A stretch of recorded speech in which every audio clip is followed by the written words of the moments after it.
Maverick News presents The Rick Walker Show.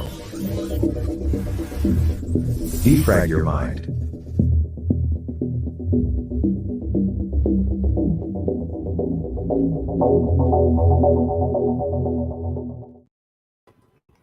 Well, hello everybody. Welcome back to the Maverick News channel. I'm Rick Walker. Great to have everyone here. I have no idea where tonight's program will take us. Well, I sort of do. I know that it will take us to the end. And I know that we're going to have a discussion about RFK Jr., Biden, Trump, their prospects for running mates. And by the time we get to the end, that will then segue into the Strange Bedfellows program at 9 o'clock Eastern. That's where I will join my co-host on that show, Lori Spencer, and we will talk about the RFK VP pick in more detail, because he seems to have some sort of surprise for us. The New York Times leaked a list of, or published a leaked list of potential running mates for RFK Jr. It has been receiving a lot of attention through the media. But now we're finding out that that whole thing might have been fake.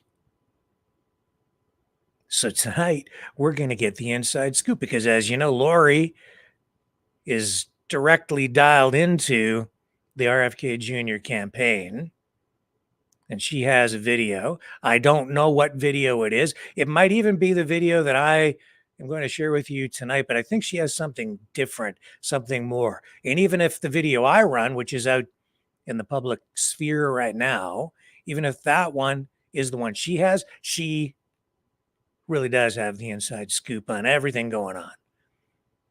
And she will share as much as she possibly can with us tonight. So I'm really looking forward to that program with her this evening.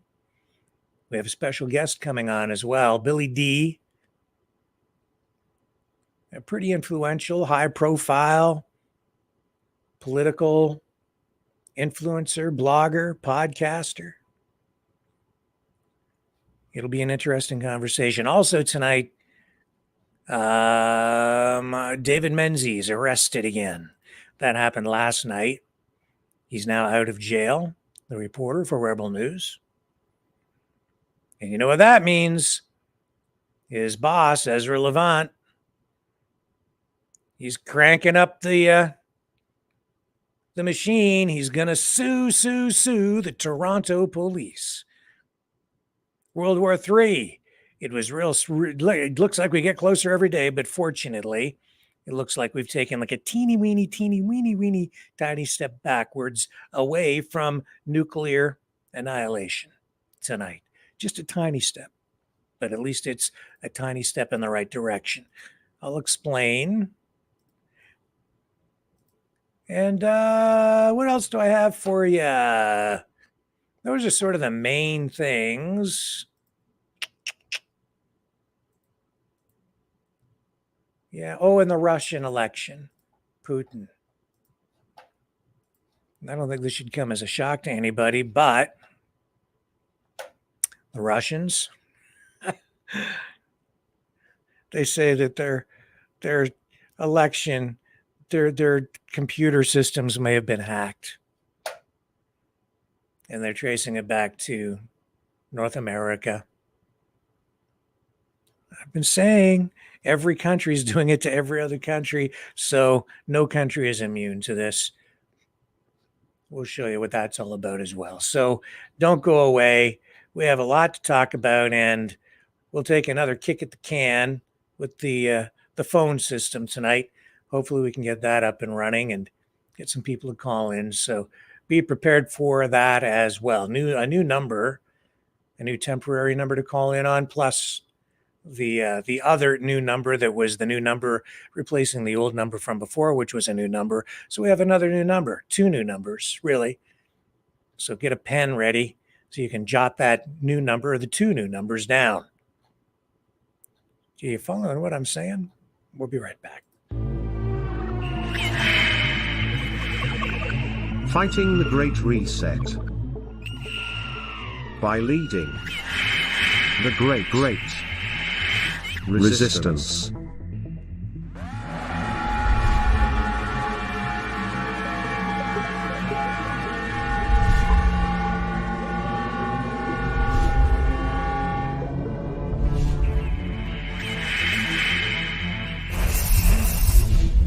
Maverick News. The antivirus programs for your mind.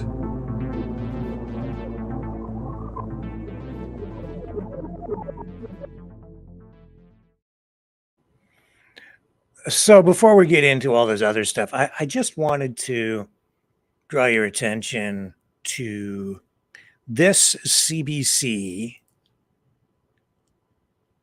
news page.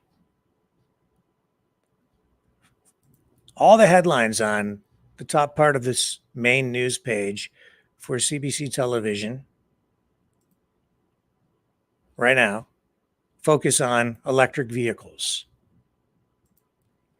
I just have to chuckle as I look at this because the mainstream media has been really all in on this climate change agenda, the electrification of the auto industry. It has been something of a sacred cow for the MSM for a long time. Really, the MSM, mainstream media, has been, in my view, acting like a mouthpiece for government and political activists and environmental activists who have been pushing to electrify the auto industry. But now it seems like we're getting some pushback, and with that, a reality check. The pushback coming because of this massive reality check. As these EVs are coming online, more are rolling out into the actual real world and being used in real world ways. People are figuring out what the shortcomings are. All you need to do tonight is look at the CBC, Canadian Broadcasting Corporation, main news page and look at the headlines. What's cheaper, EV or gas? This scholar crunched the numbers. And just look at the headlines. I don't even need to read these stories. I can tell you what they say. I've read a lot of this stuff already. I've been following it so closely that you already know what these are about. And the headlines really tell much of the story anyway. Not that I'm trying to judge a book by its cover, but just look at these headlines. Where you live, how much you drive daily among key factors. People have been sold this idea that an electric vehicle would end up being less expensive than a gasoline-powered vehicle. And that can be true if you're in an area where the government is giving away free electricity, which they have been doing here for some time. In some locations, you can charge your car for free in many areas, but that is coming to an end. Now this guy here has done a bit of his own study and is finding that it depends on a lot of factors whether your electric vehicle is actually less expensive to operate or not. Then keep reading the headlines, and you're seeing that these concerns about EVs are really coming to the surface. EVs becoming easier to find in Canada, but not easier to afford. So right there, the second story shows that they are expensive. Alberta's $200 electric vehicle registration tax is sparking debate among owners. Yeah, no kidding. Rebates, subsidies, all the way down the line. That is what has been making electric vehicles a viable alternative to gasoline. And now already we're just getting started with this, and you're seeing the governments shifting their policies to now start to even, in some cases, apply taxes to electric vehicles instead of rebates. And that's already making them less attractive and maybe even not a viable alternative financially for people.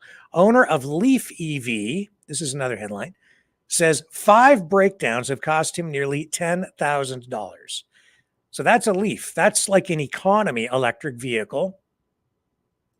And this owner, this story, looking at the exorbitant repair costs.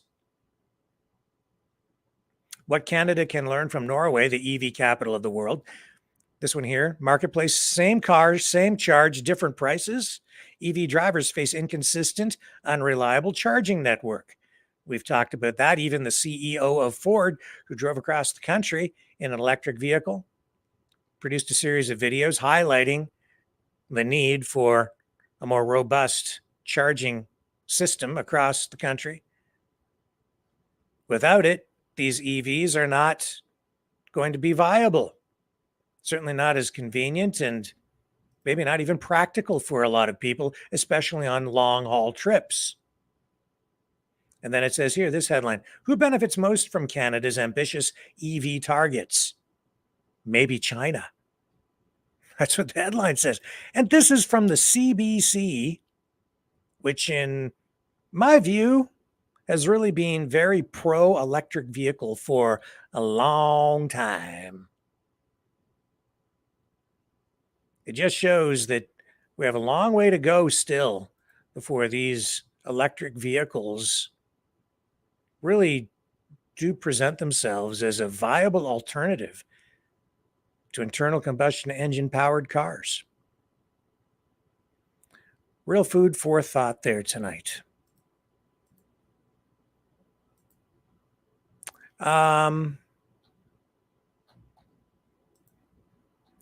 Also, I'll just bring up this headline.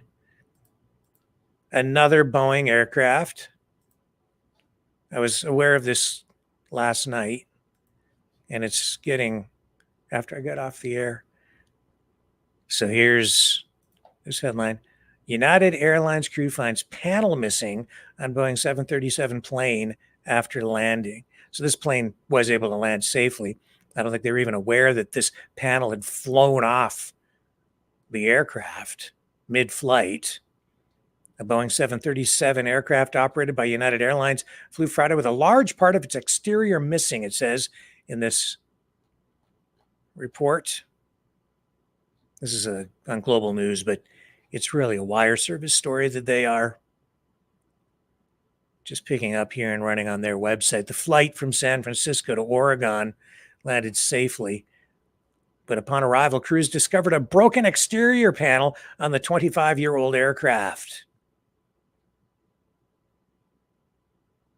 United Airlines said no emergency had been declared and the missing piece was not discovered until all 139 passengers and 6 crew members safely disembarked from the plane.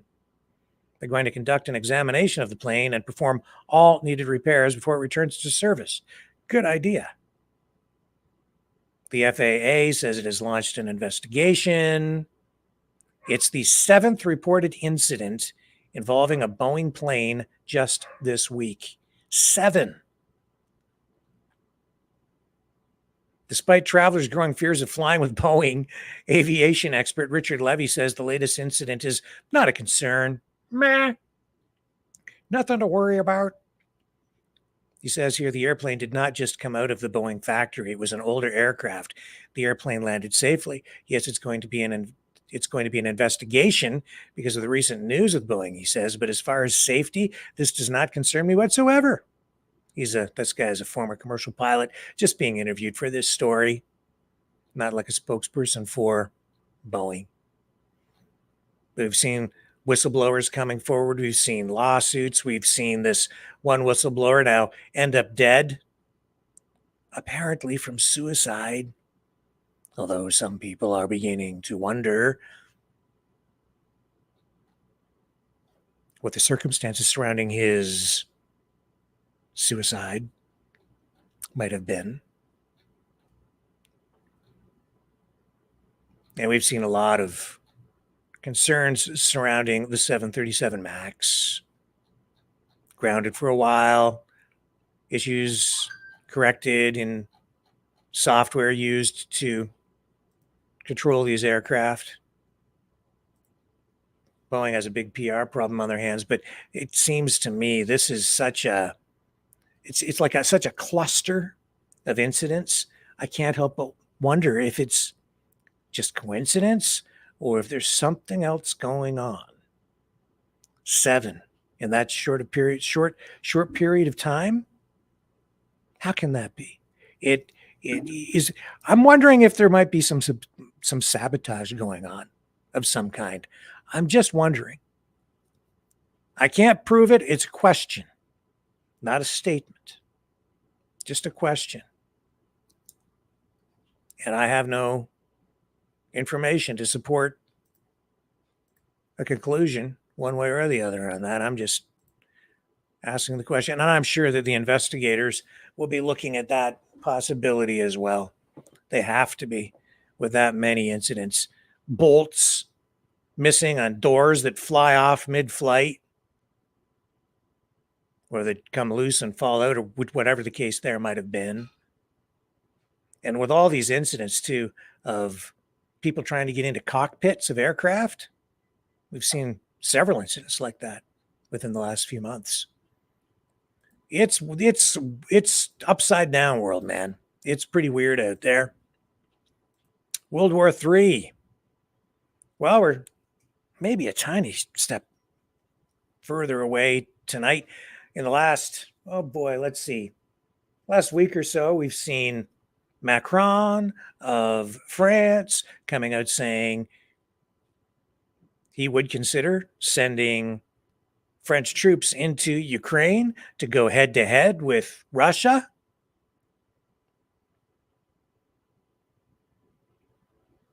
But saying that France won't actually take the lead on that.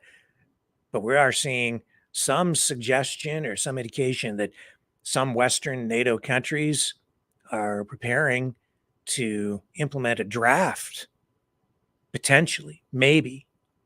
There's talk about it. And now, German Chancellor Olaf Scholz is sort of dialing things down a little bit. He's arguing that the countries supporting Ukraine are not in a state of war with Russia.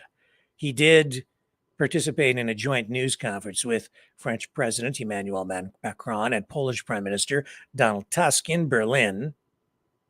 And Scholz said that Germany, France, and Poland were among the biggest political, military, and financial supporters of Ukraine.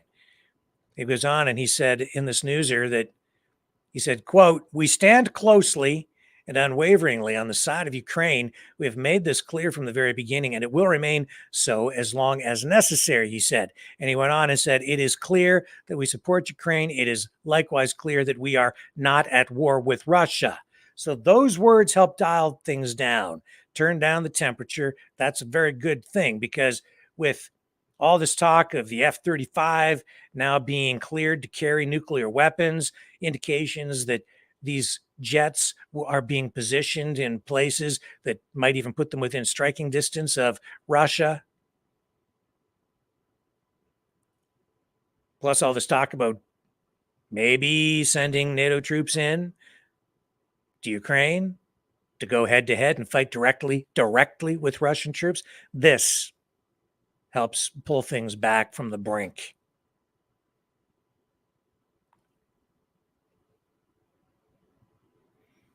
So Scholz went on and said, "Germany, France, and Poland are committed to this together with many allies and partners in Europe.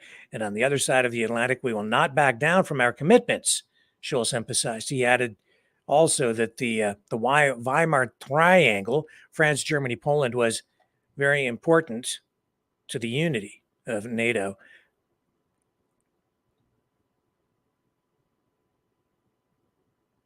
So just so you know, the Weimar Triangle is a trilateral format of Germany, France, and Poland. It was put together back in 1991.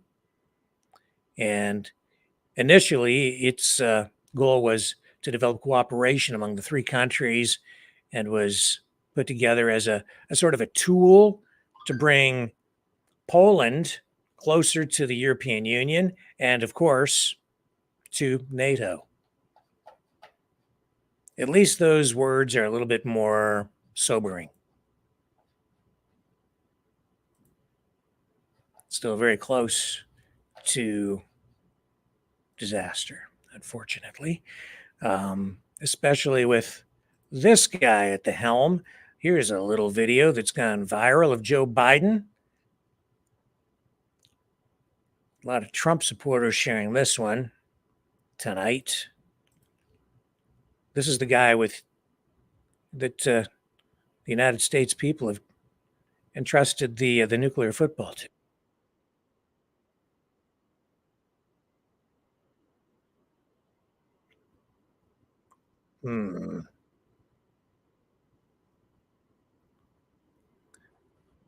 Look again. Look at this. This way, Mr. President. Let me help you. Come this way. Do you know what your name is? What day of the week is it? Are you sure you're okay? Would you like an ice cream cone? I don't mean to make light of it, but the guy can't find his way to the door on his own. And he has his finger on the button.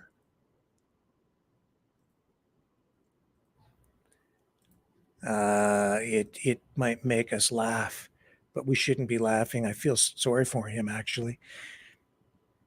It just almost seems like abuse at this point, elder abuse, honestly. And I think it's just dangerous for the country. Now, this I found, this did make me chuckle. This I did find a little bit funny. This is Macron attacking Putin. Okay. After Macron's I'm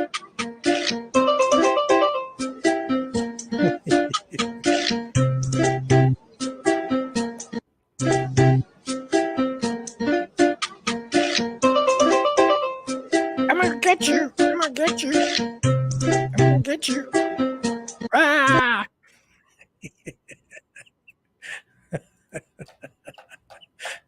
That was funny.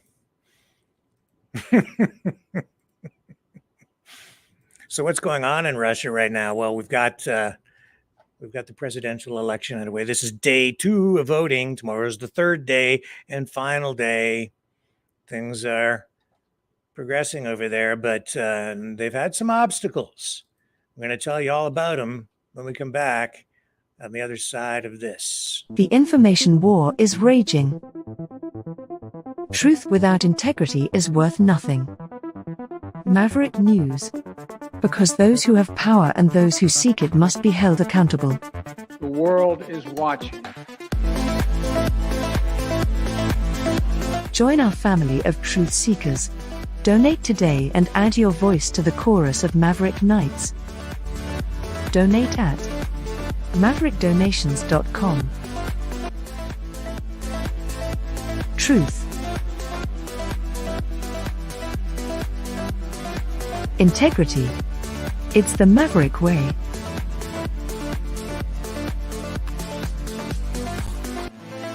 Maverick News. The world is watching.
Maverick News. The world is watching. And so are we. And we're watching what's going on over in Russia, where the presidential election continues, day 2. They've already had very high voter turnout during the first 2 days of voting. Here's a story, though, that should really come as no surprise, I don't think, to anybody. And these are media reports based on information coming out of Russia saying that Russia is claiming the U.S. and Western countries are trying to hack its presidential election. These reports have been coming out now, well, since before the voting began, and we're getting more reports tonight of additional cyber attacks over in Russia. It says here, Russian President Vladimir Putin is running against 3 officially permitted opponents, as it says here, in the election scheduled to take place from the 15th to the 17th.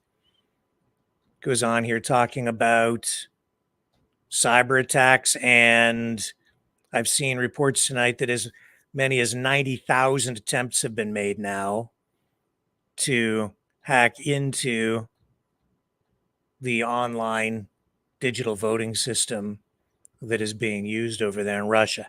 I'm not getting any indication that anything has been compromised, only that, at this point anyway, only that they're aware of it and they are trying to counteract it or mitigate the issue. But it just shows you that over on the Russian side, they're not immune to these kinds of issues. Every country, it seems, is vulnerable to cyber attacks, hacking specifically, to misinformation, disinformation, propaganda, information warfare, artificial intelligence, and its use in ways that could manipulate elections, maybe even sway elections or determine elections by convincing people of things that are simply not true.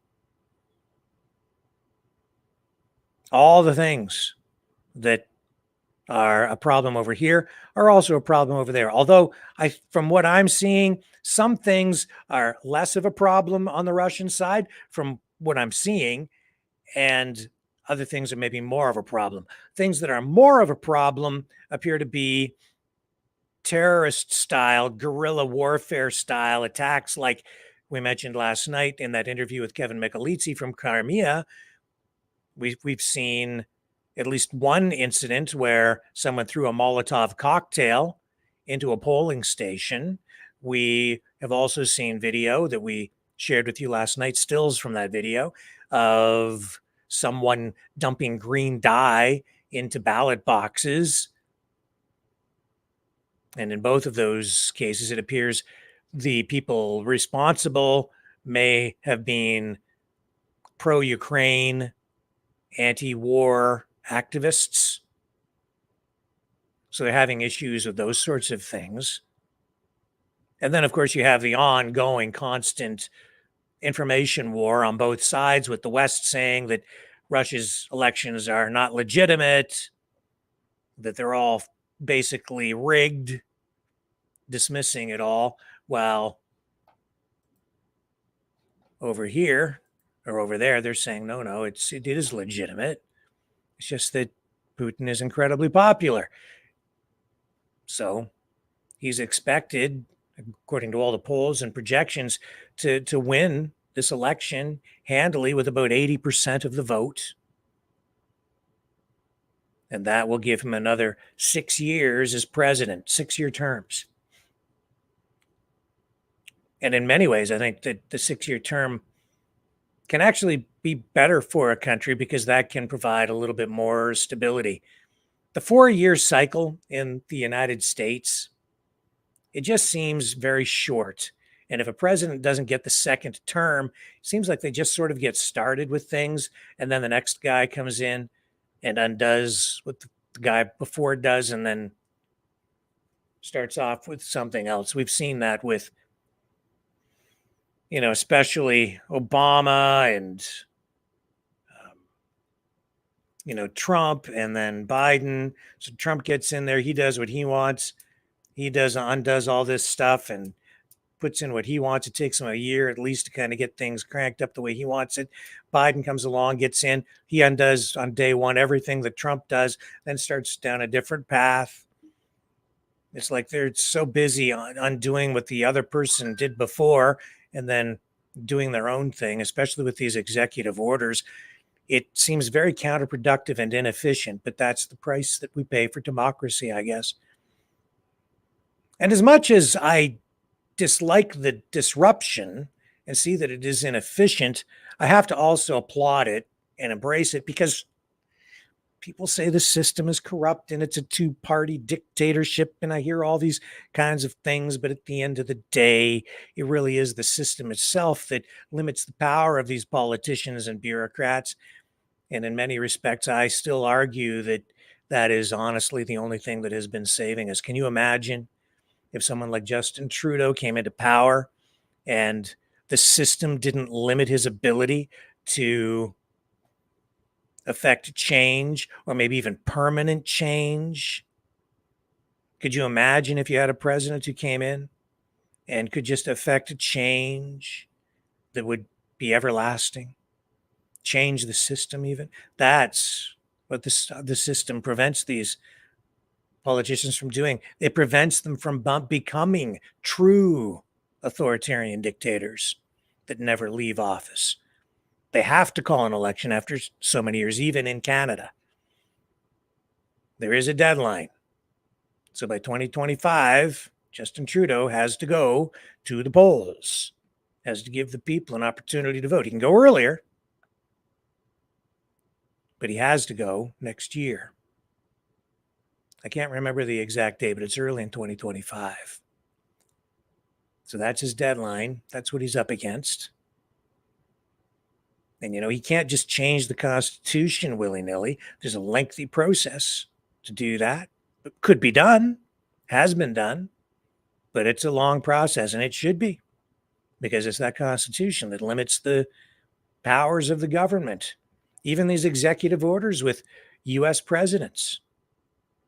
They get into power, and on day one, they start signing up a storm, signing, executive orders, and they'll be criticized for it, because by signing executive orders, people say that's, them doing an end run around the democratic process, just making declarations and saying this shall be the way it is. But those executive orders can be undone by the next person coming into power. So they are not always. Well, it just shows that even a president has limited amounts of power, and even those executive orders have to be constitutional. These things can be undone. And the powers of these prime ministers and presidents, they're limited, because they have a limited amount of time in which they can do things, a limited amount of time before their pet projects are reviewed, their taxes, their carbon taxes. They get a carbon tax approved, implemented, in place. The next government can come along and undo that. Just saying, that's the beauty of the system. It is designed to eventually self-correct in a wide range of ways. And it's because it's also based on a legal system, the rule of law, and there are measures in place through the Constitution to some degree level the playing field from the government to the ordinary person, the citizen, because you do have some of these things in place. It just gives us a level of protection in the long run. It can sometimes take a long time, and then you end up with this ongoing, constant lawfare that is used to settle a lot of this stuff. But that's where it has to go, and that's where we're seeing a lot of it go since the pandemic now too, right? We're seeing lawfare used. We saw the government use lawfare against the people that were not supportive of government policies during the pandemic, lockdowns, mandates, et cetera, et cetera, et cetera. Now, especially since this most recent court ruling on the Freedom Convoy, and the use of the Emergencies Act, which says that it really wasn't used in a proper manner and was unconstitutional. Now we're seeing lawsuits thrown back at the federal government, and some of them in a very, very big way. So that, I think, is also positive, but it shows that over time, the system can be used by the people too. It isn't just on the government side. You just have to know how to use it and use it properly and use it effectively. And that is where we're going. And that's okay.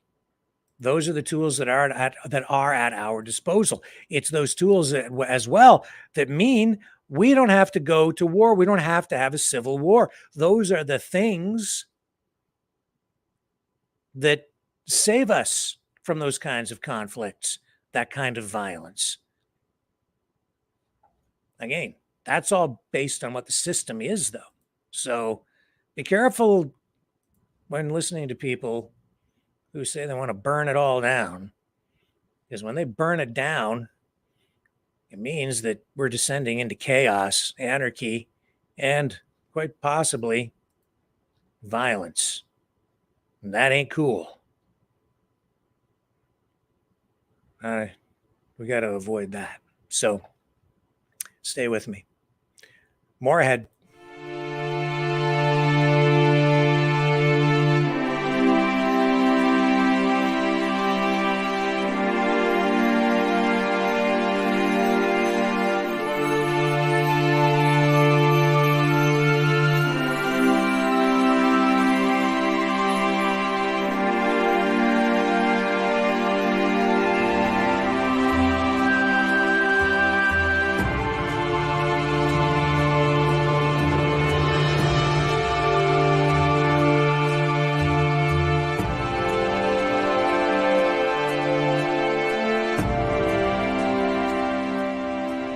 Maverick News.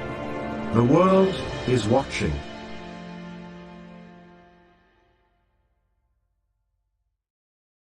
Okay.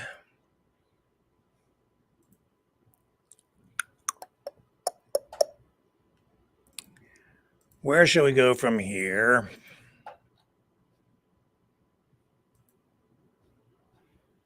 Well, how about this, since we're still on this topic of election integrity?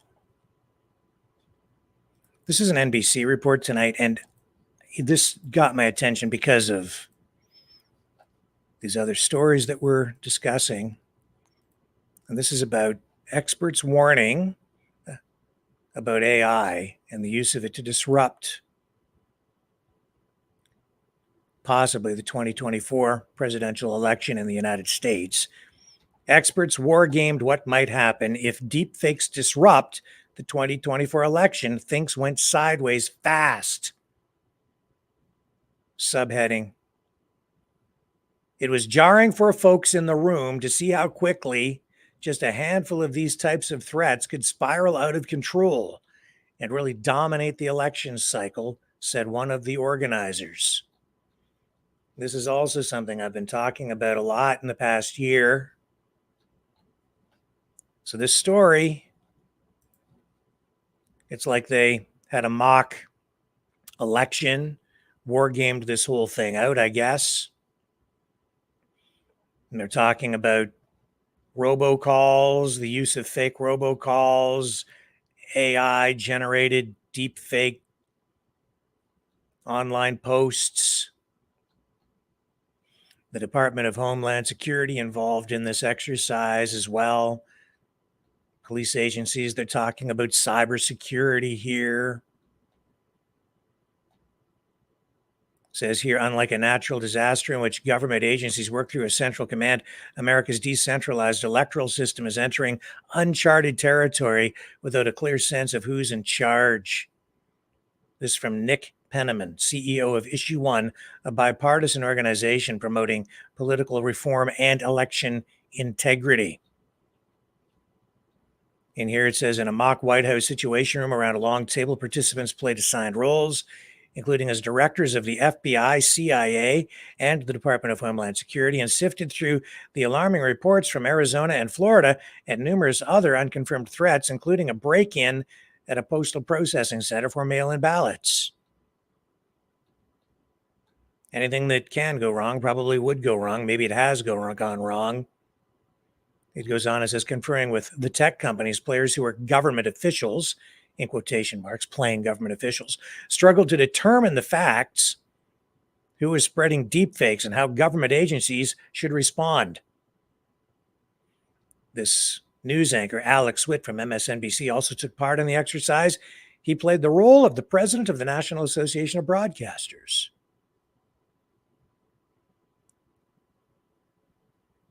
So it was initially unclear that photos of and video of poll workers tossing up ballots in Miami were fake. And those images had gone viral in this exercise, casting doubt on the integrity of the election or the mock election. And then eventually the officials were able to establish that the whole episode was staged and then enhanced by artificial intelligence to make it look more convincing. And this is what I've been saying too. You can fake so much now. You could fake an entire election. I think we're almost at the point where you could fake an entire government with artificial intelligence. Fake videos, fake documents, fake websites, fake everything. You could make people believe just about anything. Governments around the world now have incredible technology at their disposal. And if you think that the technology that they're using is the technology we're using, think again. I think these governments, these intelligence agencies from all different countries have the ability to tap into incredible power, not just nuclear power, not just kinetic weapons, but information warfare power with computers and programs and systems that can generate such convincing material that you don't know whether you're coming or going, whether up is up or down is down, what's right, what isn't, what's real, what's fake. We don't know. It's easy actually just to sow seeds of doubt on just about anything. And by doing that, you can really prevent people from ever getting to the truth on any subject. Case in point, you take the JFK assassination itself, which I think is almost an entry point. It is an entry point for a lot of people who then find themselves on a journey of growing distrust and lack of confidence in the government. But a lot of people start right there. And when you look at just the JFK assassination alone, it won't matter now, I don't think, what documents are released. It won't matter if everything is released by government, all information surrounding that. If we had every last page of every report, every piece of evidence at our disposal, I don't think we would ever agree on what the truth is surrounding his assassination at this point, because there has been so much speculation, so many seeds of doubt have been sown, that if you could be looking at the truth straight on, right in front of you, it could be the absolute golden truth, and a lot of people still would not believe it, because so many other stories and possibilities, theories, if you will, are out there. That in itself becomes a problem, doesn't it? Because then you don't know, well, what about that? And what about that? And how could this be? So I don't think we will ever know the truth, because there's so much untruth wrapped around it. That's all you need to do. Just cast a little bit of doubt on something, and then people never get to the truth. It's such an easy thing to do, and I'm seeing it done every single day now. Today, I had a good friend call me. We had a great conversation. I loved speaking with him, and he started talking about information he'd heard, for instance, about Donald Trump. And I was listening. And he said, Donald Trump, I'm hearing all these people say that he's a cocaine addict and that he's actually incontinent. And he relieves himself in diapers and he smells bad. I'm listening to this.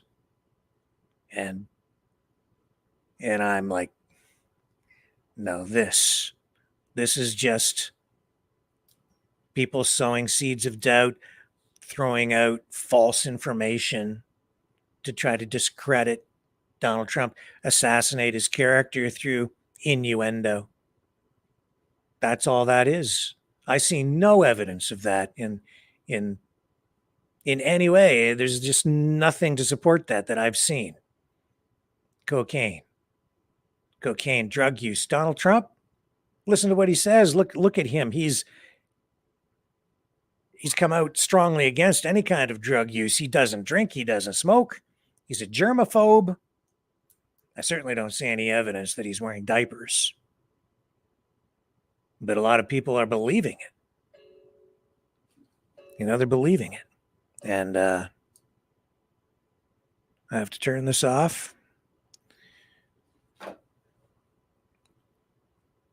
And doesn't stop there. You see it, this kind of misinformation, if you will, leveled at every political candidate. It's one thing to use research, and dig into somebody's past and have a political machine engaging in that to try and get in there, find out get some of the dirt on a political opponent, get some of those skeletons out of their closet. I get that. But also what goes on a lot these days is just outright lying. And then they use the humor excuse and hide behind that, where they post terrible things, accusations, innuendo, like Donald Trump is incontinent. Well, that's just, I think, a lie. But people would say, well, we were just joking, to protect themselves from some sort of a libel, slander, defamation suit. It goes on all the time. That's part of the game now. And you're seeing it with these wars, as they're trying to sell us these wars and try to get your support on one side or the other. I'm seeing tonight as well The Intercept, right? It's like this independent, pro-Palestinian, generally pretty right-wing news outlet. They're taking the New York Times to task, and they're engaging in this ongoing narrative where they're trying to discredit or suggest that the October 7th attack in Israel didn't take place, or if it did take place, that it was the Israelis killing their own people. So that, in my view, as I'm reading these things, I don't think that that's part of the information war. And they can present whatever information they want to present and try to build their case, and that's what they're doing. But in this day and age, that seems to be the routine. I see the pattern there. It doesn't matter what's happened in history. It doesn't matter what's happening right now. The idea is that the United States is always to blame for everything bad that happens. It's doing it to itself. And if someone does do something bad to the United States deserves it because of what they've done. And the same with Israel, because the United States and Israel are hitched together. Two peas in a pod. So the narrative right now that is being sold to people is Israel attacked itself. Israel knew this was happening and let it happen, just like 9/11, just like every other terrible thing that ever happened to the United States. The United States assassinated its own president in JFK. 9/11, the United States did it to itself. It was an inside job. There's no proof of that. None. No real definitive proof. There's no definitive proof of anything. That's what I say. You just sow seeds of doubt. I mean, I've seen it all, but I wouldn't say anything is definitive proof of anything. No definitive proof that that is the case or it isn't the case. But because we're doubting everything, we just don't know. And that's enough for any political opponent. That's all you need to do, is just get people to a place where they just don't know. And by not knowing, they lose trust in their institutions, in their government, in their country. It's a dangerous place to be in. It's not happening just here. It happens all over the place. Now, in Russia, for instance, I think their system is insulated against it more because the government has a lot more control over media, the flow of information. And I think they're able to exert a little bit more, provide a little more stability, it seems. And that's just based on what I'm being told. Not to say that censorship is better or worse there necessarily. In fact, in some cases, maybe there's less censorship. I don't know. We're certainly getting more censorship here. We're seeing it now with these new bills being introduced by the Trudeau government, the Online Harms Act being the newest one, which it seems is really just Justin Trudeau's latest effort to exert more control over the internet and weaponize legislation in a domestic information war to use that as a tool to control political opponents, because it's focused on hate speech, and any kind of legislation that focuses on things like hate speech generally has at its very core an objective of controlling someone for political purposes. Again, very dangerous. Now, did you see overnight the arrest of David Menzies again? This is the second time he was arrested. He was at this huge pro-Palestinian protest in Toronto where Justin Trudeau was about to show up for a big fundraiser. Of course, a lot of people knew this was going to happen, so a lot of protesters showed up, and I've got the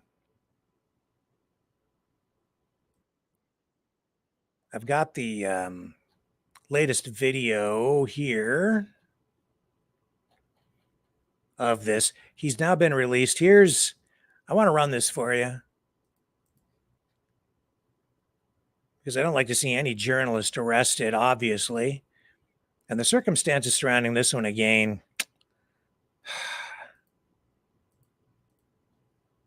it just seems like David Menzies is on the Toronto police hit list. Here's Ezra Levant. Check this out.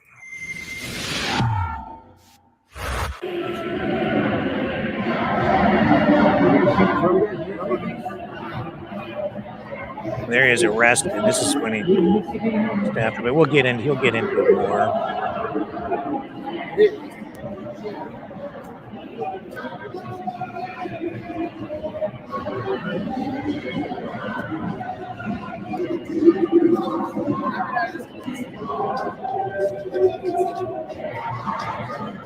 He was in jail for much of the night.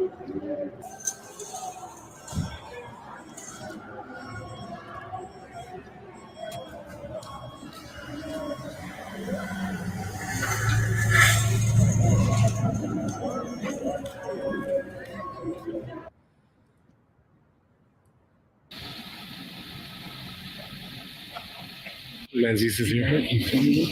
So this is him getting out. This is the most recent video. I promise you on behalf of our viewers that we will not only defend you against their bullshit charges, but we will take the fight to them and sue them for not only the torts they committed against you, but also the charter violations. I'm so sorry you went through this, and I thank you on behalf of our company and our viewers. Ezra, it was a surreal experience. I'm so sorry you and Efren have wasted hours of your night here, and it was the least thing I expected. It was very funny. The pro-Hamas people, they can be violent. And we were talking in the morning meeting. We're not sure we have enough time to get security. And I said, oh, well, the Prime Minister there. there'll be security galore. There'll be RCMP. There'll be police. We don't need security. And I was thinking in terms of being protected from Hamas. I didn't think the police would do a stitch-up job. Again, it's deja vu from January. Well, we got it on tape. Efron was there, and we have it on tape where the police grabbed you and pulled you out.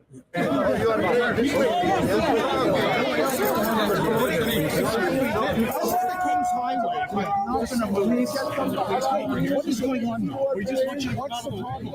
Guys, excuse me, we're trying to put him behind it. Hey, that's my guy. Hey, that's my guy. Hey, stop. Why don't you take care of the We have the false arrest itself. We'll be under arrest for respect, please. Here we go. Hey, stop. That's my wallet. You're under arrest for obstructing police. There we go. What is this? I've asked you for identification numerous times. You failed to identify yourself. That's obstructing police. Efren, can you grab my stuff? We'll get it, sir. Don't worry. Nobody will touch it. We'll get your identification for you. I think you guys are going to be hearing from our lawyers. I'm looking at my watch. It's 12:18 a.m. You've been arrested for, I think you've been in custody for 4 hours or so. That sounds right. Now, were you physically hurt during the arrest? I'm not. I don't think so. I mean, I've got this screwed up shoulder, but that's been an ongoing issue. But no, I can't say that. But again, Ezra, it's not the assault; it's the charge. Oh, I know. It's your freedom of the press, but also your freedom of religion. Why should you have to move because some guy says this is holy sidewalk? What? Your freedom of mobility to move around? It's all violated, not by the Hamas guys, but by the police. Yeah, and it's amazing. The reason why we're there is that we were asking the pro-Hamas people on the other side of the cordoned off area by the police, to get comments. And then we knew the anti-Trudeau people were on the other side, led up by Derek, constant fixture. So we went there to interview him. That happened to be where this impromptu prayer session was going to take place. And I say it was going to take place because they weren't in any kind of prayer when I got there. It was a stunt. It was a ruse. Yeah.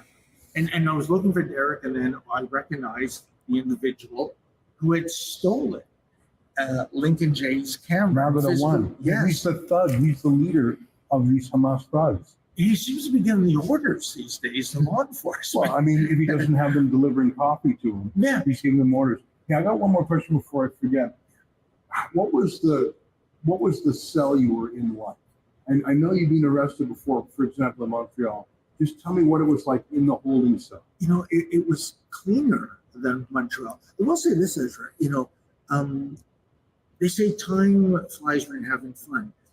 When you are sitting in a concrete cell and you don't have a book or a magazine or a cell phone, time crawls at a snail's pace. That's the first thing.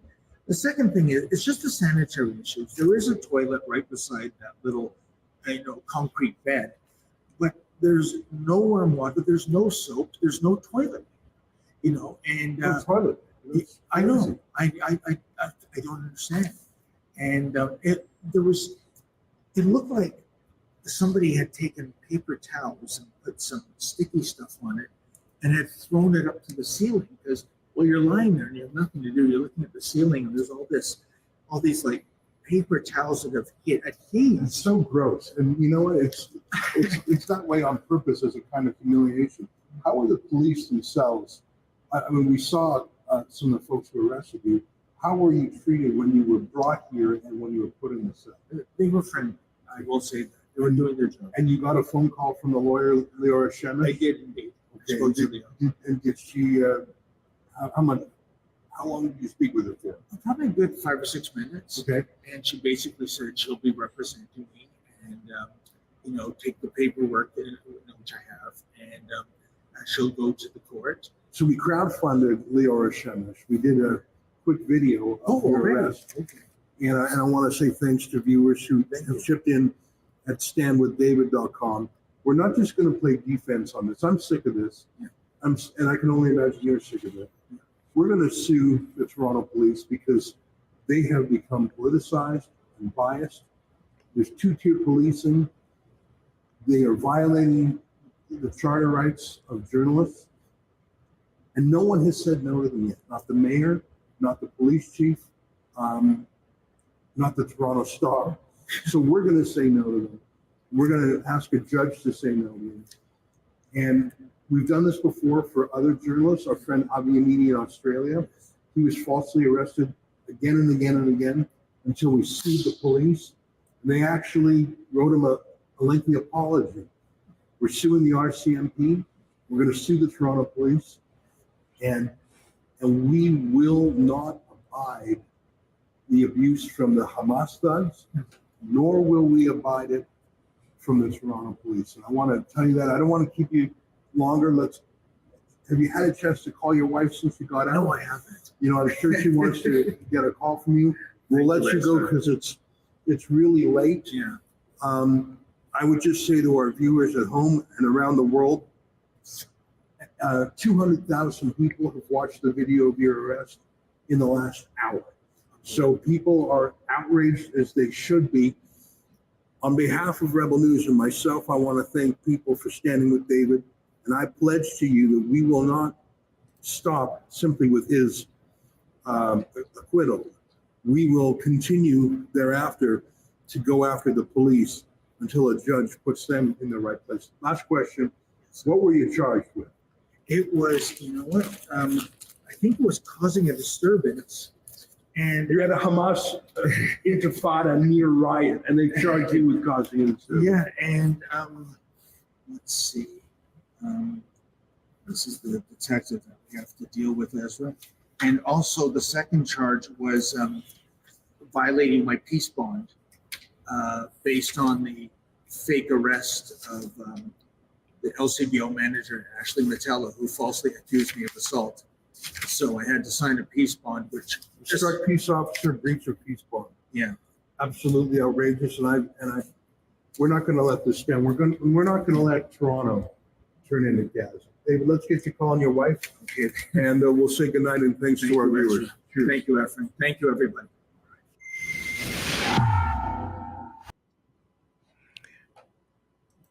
So I thought we should run that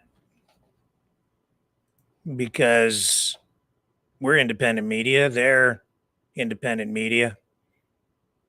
And that makes, when you're independent, it makes you an easy target these days for government and police who are sometimes maybe influenced, shall we say, by government.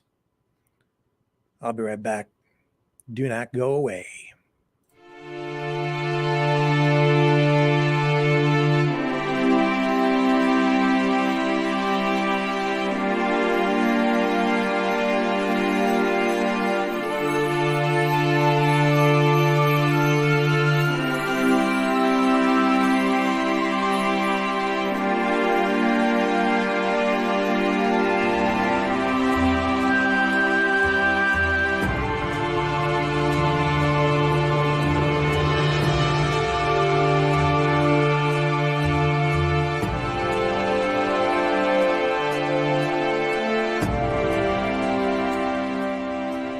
Maverick News.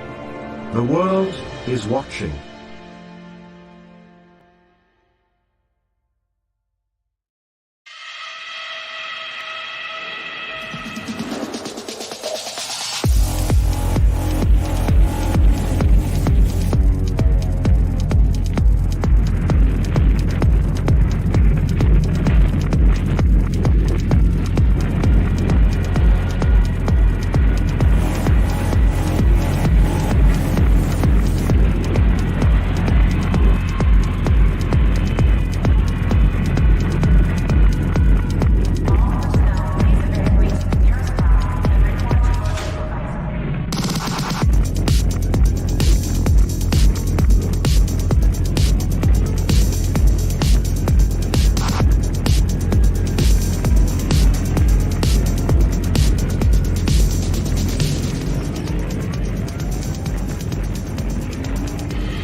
Maverick News. The world is watching. And so just back to my reference to the Intercept news outlet and their little feud going on with the New York Times, the Intercept calling out the New York Times, saying that their reporting on the October 7th attack on Israel has been inaccurate. They're saying these reports of sexual assaults, which were reported as part of the killings in Israel, they're saying they didn't happen, trying to cast doubt on that. I'm seeing other online influencers like, what's his name, Lee Camp. He's been very active in the last day or so with videos trying to discredit the reports from Israel.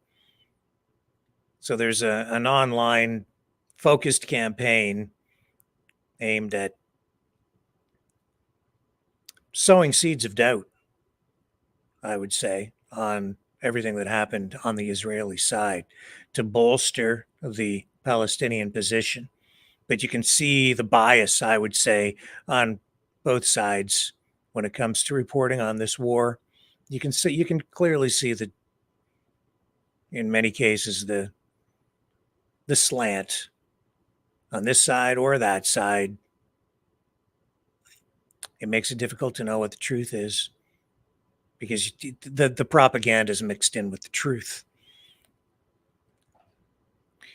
That also makes me wonder about history a lot, because propaganda, information warfare is really nothing new. It's just that we're using new technology, new ways of delivering the information through the internet and of generating it as well through artificial intelligence, digital technology. I remember when Photoshop was first introduced, people were freaking out because you could do just about anything with Photoshop and create photos that looked very real and make people look younger, take wrinkles off, take years off their image. When I was in college and I was learning audio production, I learned very early on how to make people say anything you wanted them to say with audio editing. Working in radio production, you could use with a razor blade and old-fashioned audio tape, I could literally make people say things that they never said. And now with new digital technology, I can do that much easier. You can blend the audio together. You can take sounds and pops out. You can make it all clean. Back in the old razor blade days, if you listened very carefully and you knew how to listen for breaths and breaks in background noise, you could pick out edits if you were savvy and you understood the technology. Today, I can make stuff seamlessly fit together, and I can literally make people say things they never said at all. You just take a whole block of audio, a whole bunch of things that they've said, and you blend it together. You can take words out, put words here, piece things together. And I'm seeing it done, not just with audio, but with video all the time online, and people are not even aware. I ran a clip a couple of weeks ago right here on the show, and I showed everybody here the edited clip where the person in it was saying something that was obviously going to trigger a lot of negative emotions with people in our audience. But then I ran the full unedited clip where the actual meaning was completely the opposite.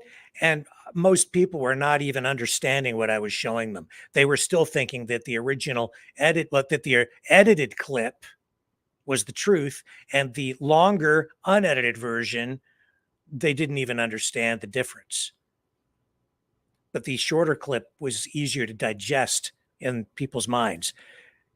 Anyway, it just shows how dangerous all this stuff. It goes back to that story that we were just talking about with information warfare and deep fakes and the way that they could be used in the upcoming presidential election and in the election here in Canada, and any election that could be used over in Russia right now.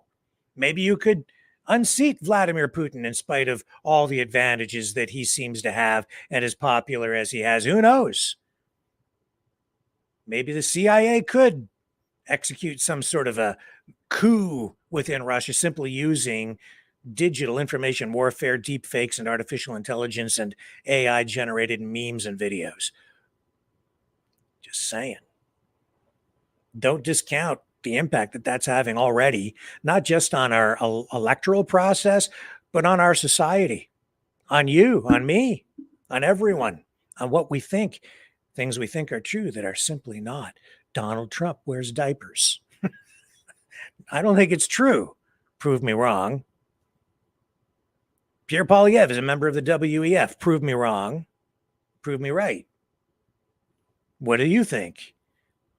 I don't think he is. I haven't seen the proof, but people keep sending me this thing. I've talked about it. This, what looks like he was on the WEF website. And I'm saying that's not actually from the WEF website. That's from a different site. And this is the stuff that's going on every day.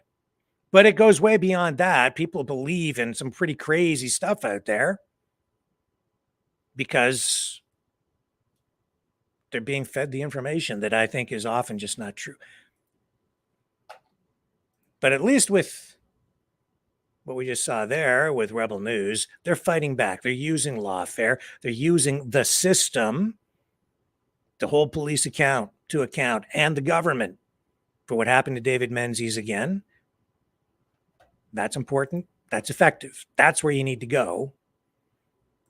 Use the system. Use the system. That's what it's there for. You just need to know how to use the system. So we wish David Menzies well, and a tip of the hat to Rebel News. And as we dig into all of that stuff, that gets us into this whole question of who will be the VP picks for Donald Trump and Robert F. Kennedy Jr. We already know that Biden, who has now clinched enough delegates, enough support to be the nominee for the Democrats, it looks like he will run again. It's the same thing with Donald Trump. So he's going to be the guy. It looks like a rematch. But this time around, it'll be more of a three-way race because you have RFK Jr. in there, and he does have some popular support, more than probably any other candidate in recent memory who ran as a third-party candidate. But I've seen just in the last few days indications that the Democrats are really ramping up to come after third-party candidates. In fact, they have a whole organized arm of their political machine that will be dedicated this time around to attacking third-party candidates. I was just reading about it overnight again, and I think RFK Jr. is the reason for that. It's because they see him as a real threat. They're going to go after him or any other candidate that they see as a potential spoiler.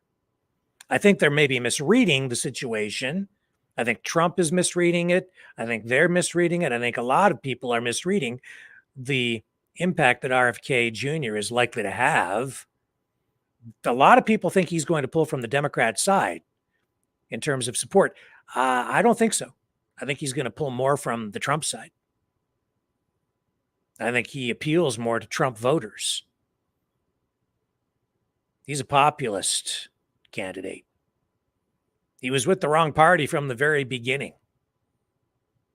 They didn't want him. He didn't really belong there. He didn't really fit in. He was like a misfit within his own party. Lifelong Democrat, lifelong supporter of the Democrats, said he was there because he had to fix the party. Good luck. No, couldn't happen, didn't happen, wouldn't happen, can't happen. Not him, not just him up against the machine.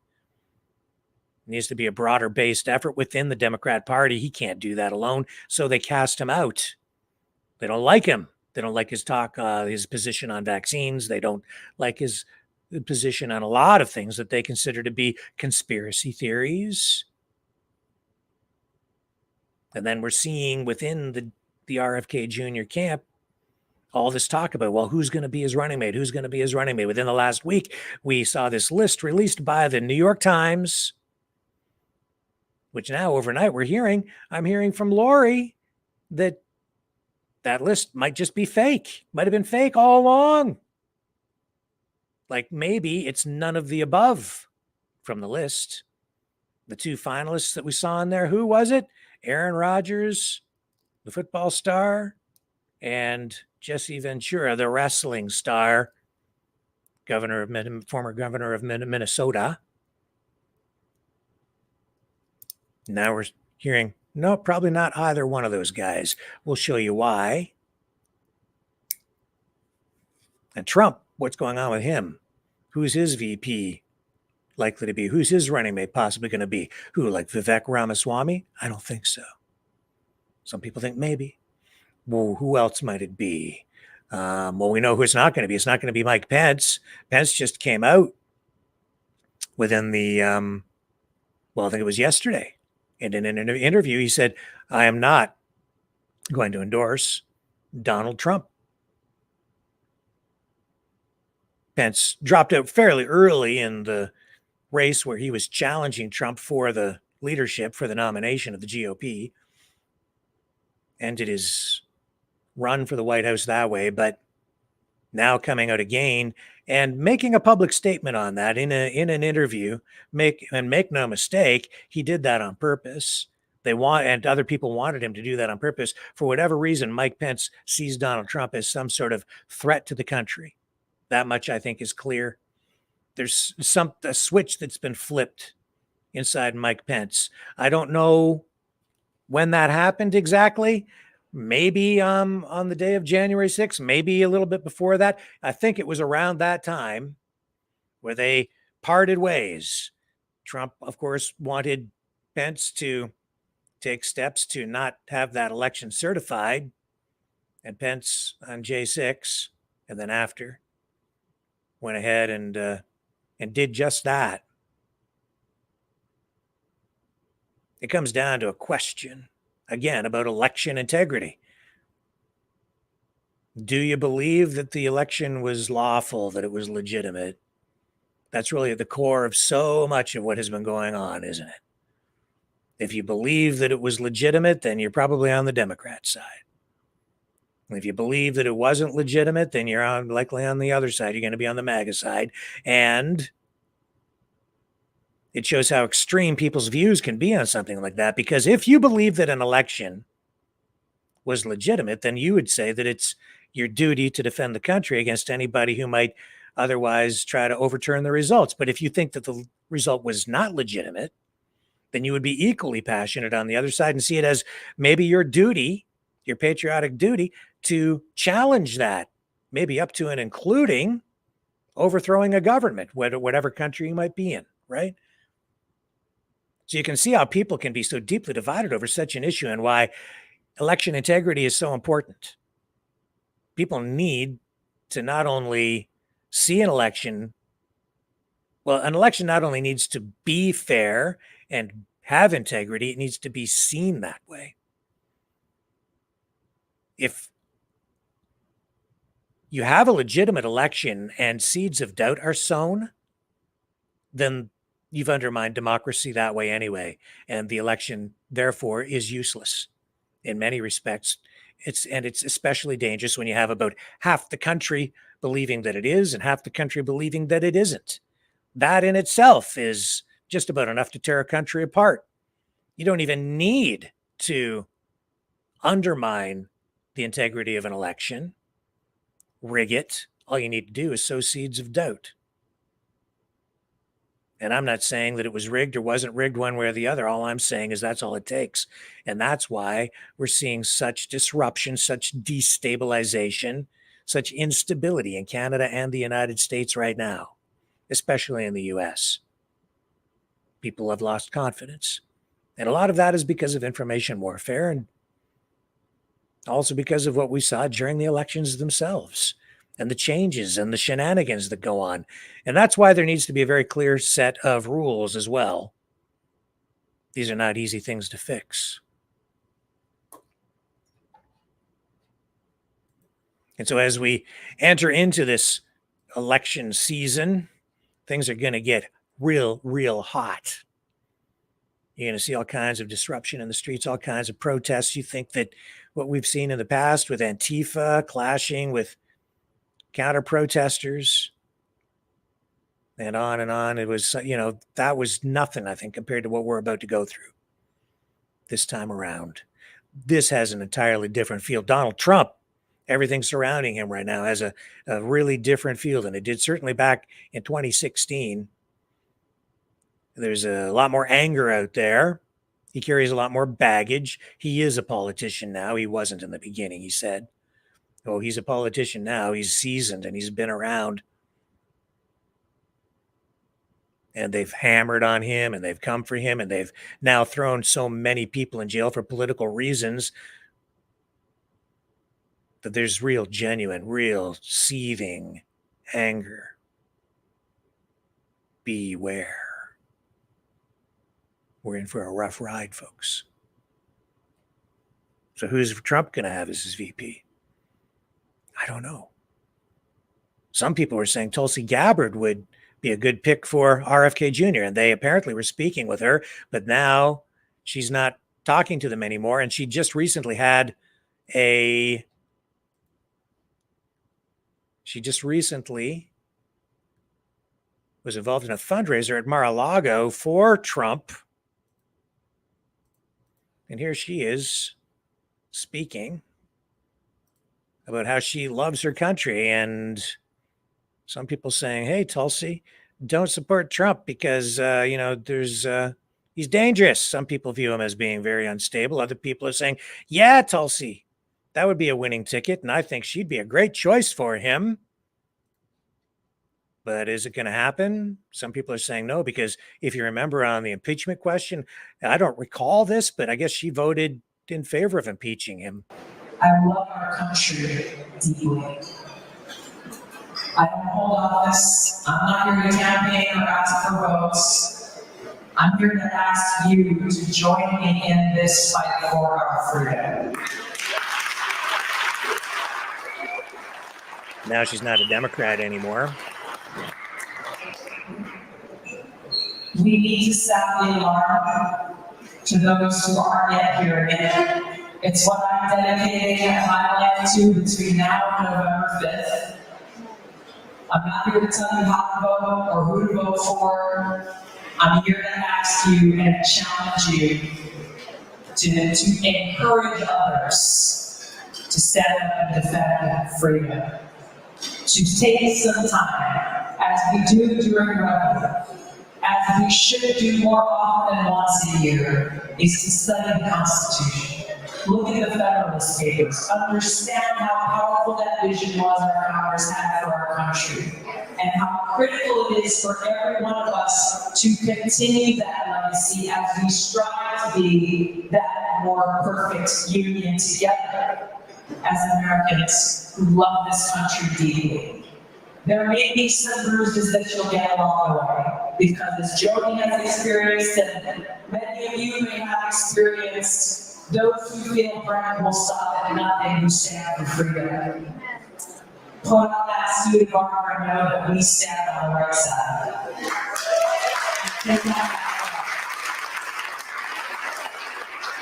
Because those in power today are leading our great nation toward that suicide that Abraham Lincoln warned us about. And if we don't act now, at some point in the future, we will look back on this moment right now in 2024 and think, well, if only someone had warned us. We cannot allow that to happen. It is by God's grace that we are free, and we must do all that we can to remain free. God bless you all. Thank you so much for being here.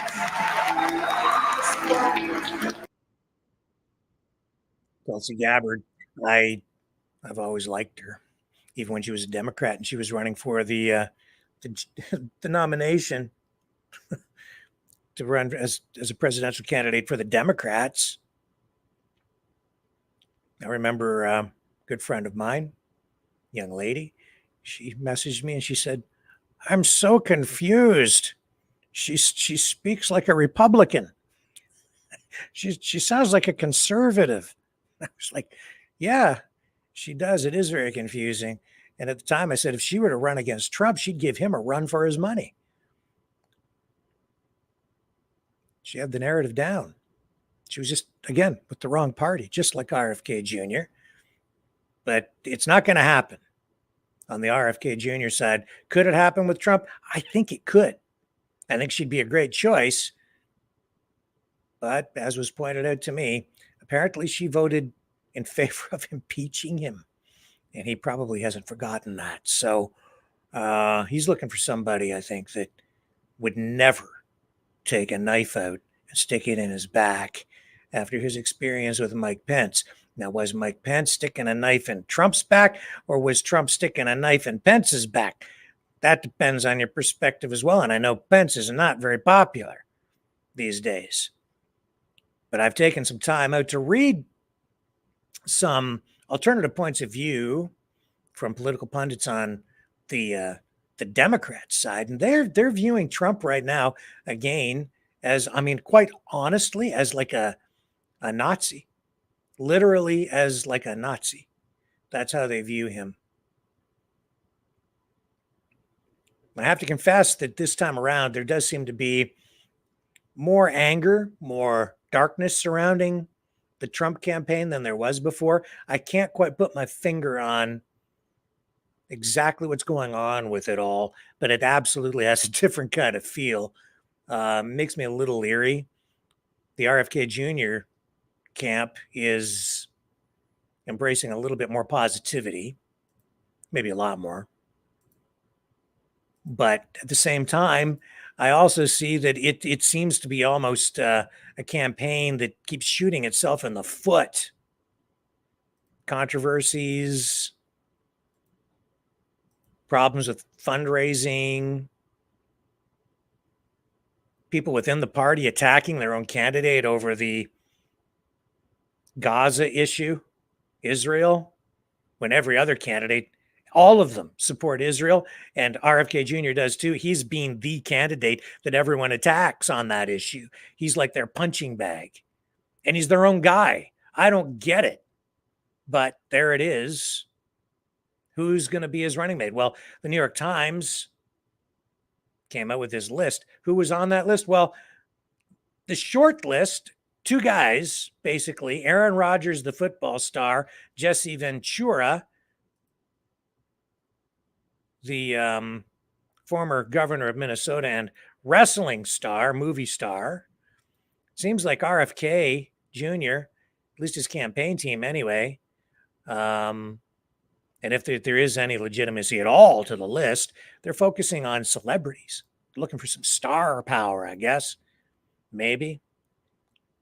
At least we've had some media attention focused on all that. So here's Aaron Rodgers with RFK Jr. right there.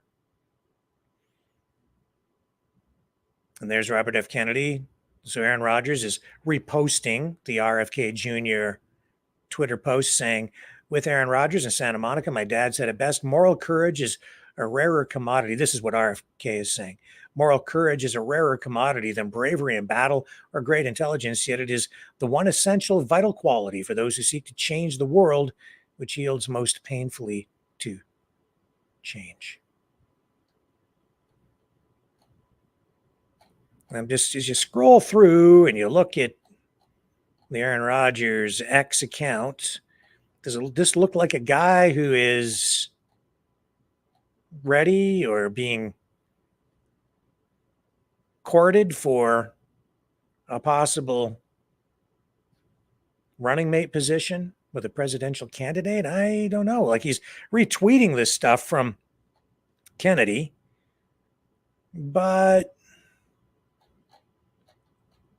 I don't know. I'm not seeing a lot of indications here that he's like positioning himself for it, or that, maybe it's just him playing it low key.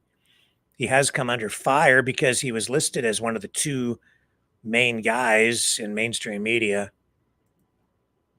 So they came out and attacked him for his views on vaccines because he sort of was involved in a vaccine PR battle. He didn't get the thing in the arm. So back at that time, he was front and center in the media. And then, and he sort of misled people, led the media to believe that he had sort of been vaccinated when he wasn't. That was very controversial. Some people applauded him, though, when it finally was revealed that he was sort of using a play on words. He didn't really come out and lie. He just led people to believe something else. But then they hit him on this issue of the Sandy Hook shootings, saying that he'd indicated, like Alex Jones, that he didn't believe that it had really happened. So he is responding to the media attacks here, saying, as I'm on the record saying in the past, what happened in Sandy Hook was an absolute tragedy. I am not and have never been of the opinion, excuse me, that the events did not take place. Again, I hope that we learn from this and other tragedies to identify the signs that will allow us to, and it goes on, to prevent unnecessary loss of life. My thoughts and prayers continue to remain with the families affected, along with the entire Sandy Hook community. So that's Aaron Rodgers. And then he's also on here. He's supporting a charity here in his most recent X post. And what about Jesse Ventura? Well, we ran a clip of Jesse Ventura where he endorsed, at one point, RFK Jr.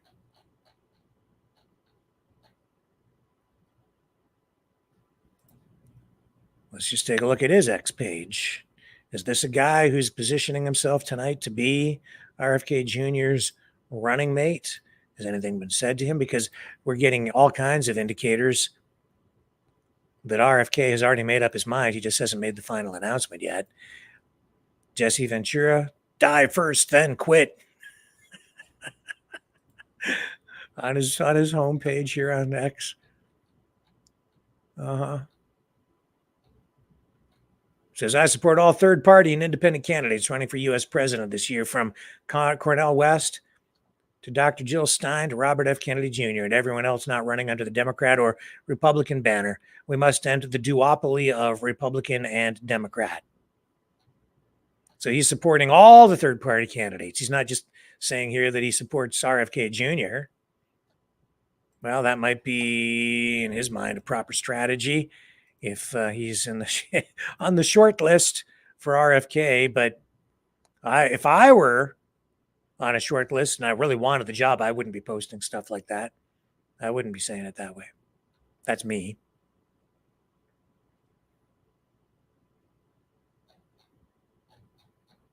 So I don't think it's going to be Jesse Ventura. And I think that's okay. Because I don't take him that seriously on the political side. And I think RFK Jr. needs to broaden his base of support and bring somebody in who's just a little bit more mainstream. That's my opinion anyway. And, you know, just back to Mike Pence, and this is why it's so important to pick the right guy, because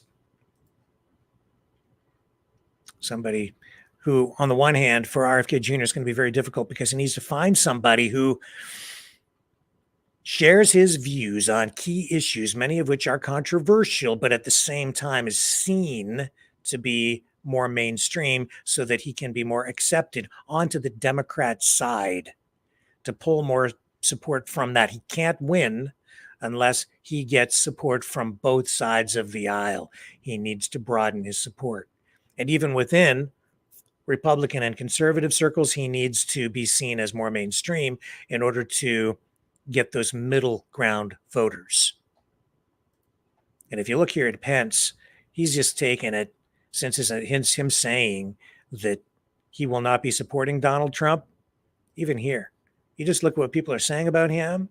He's just taking it on the chin. He was crippled, man, from early on. I mean, this whole thing with J6, that killed his political career right there, at least for the foreseeable future. Not to say that things can't change politically over time. They certainly can, and on a dime. But here he is, you know, this guy's posting Chicago One Ray says, Mike Pence stood next to Nancy Pelosi on J6 and certified a contested election. He knew fully well they were going to frame Trump. Pence is an effing traitor. Right? So I told you when he started running for the nomination, he didn't stand a chance against Trump. Now here he is coming out against Trump and still taking it on the chin. In the long run, you never know what's going to happen in politics. Public opinion can swing like a pendulum very dramatically from one direction to the other. And here's Republicans against Trump. Mike Pence isn't Mitt Romney, Paul Ryan, or Nikki Haley. He's not a moderate. Pence is a conservative, is as conservative as it gets. You can't claim that he's somehow part of the establishment deep state. He served as Trump's VP for 4 years. He ran with him again in 2020. What else are they saying about him here? Real constitutional conservatives do not support Trump, especially after the January 6th insurrection. So, I mean, there's conservatives, as I say, with a completely different view, supporting Pence, not supporting Trump. And it just shows what a wide range of opinion you can have even within the same political party. And here's Mel, probably a Democrat, maybe something even further left, who says, here's Mike Pence signing his name to a bomb that was later dropped on civilians. You can't take your loser's endorsement and good conscience platitudes and run off into the sun forever, Mike. No one's buying that BS, good Christian crap you're selling anyone. Now, I don't know where that bomb was dropped. You can make that claim and say that it killed innocent civilians. I have no idea. But it makes for a good Twitter post, I guess. And as the saying in journalistic circles goes, never let the truth get in the way of a good story or a good Twitter post, or X, formerly known as Twitter. Christopher Webb says 1/4 of Trump's own party didn't vote for him during the primaries. He's a weak candidate. We heard Mike Pence unendorsed Trump yesterday, but he's in addition to the long list of former Trump officials who say he shouldn't ever set foot in the White House again. And then you see the CNN report, or clips of CNN reports interviewing John Bolton. It should not at the edge of the table. His former attorney general, a whole variety of people that were formerly. Yeah, what he had some people within his own administration with knives out and sticking them in his back too during his presidency, especially Bolton, as you see right there. So choose wisely when you choose a VP.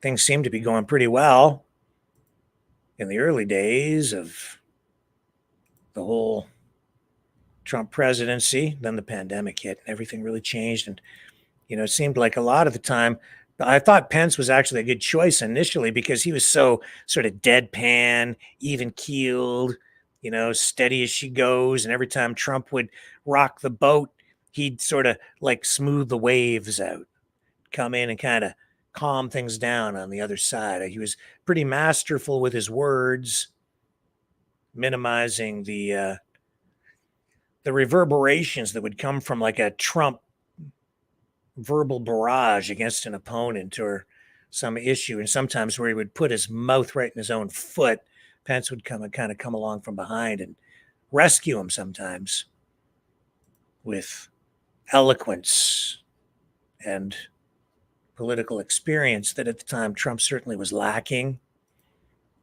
That didn't really seem to hurt him, though, because he's just such a giant bulldozer. He just blows away or just mows over his political opponents. He just sort of sucks the oxygen out of a room as soon as he walks in, and his rallies just keep on growing and growing and growing. And this here is this is people waiting outside the rally in Ohio to get in to see Trump. Check it out. The lineups are still strong.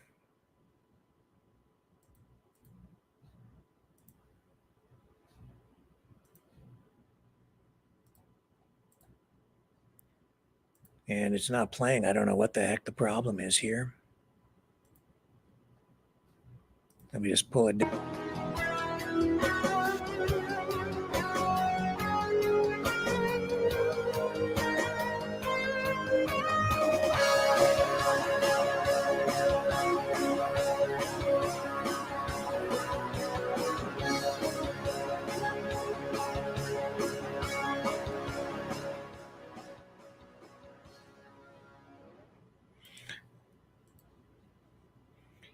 all these Trump rallies, huge crowds. They keep coming out. They keep coming out. How those numbers didn't translate into enough votes in the last election to put him back into the White House, and we had Biden in there instead. Well, I've got my own thoughts on it, but you don't see these kinds of numbers coming out to rallies for other candidates. There's more to it than just sheer numbers, though. There's strategy and getting the actual numbers of votes out and the number of ballots with the right names on it. Early voting, mail-in ballots, all of those kinds of issues, right? And, it's all about election integrity. So, as all that goes on, we're still left wondering what will happen with RFK's VP pick. Well, we know that on the Biden side, it's going to be Kamala. I mean, I think a lot of people would like to get rid of her, but I think that would be tough at this point. Not likely.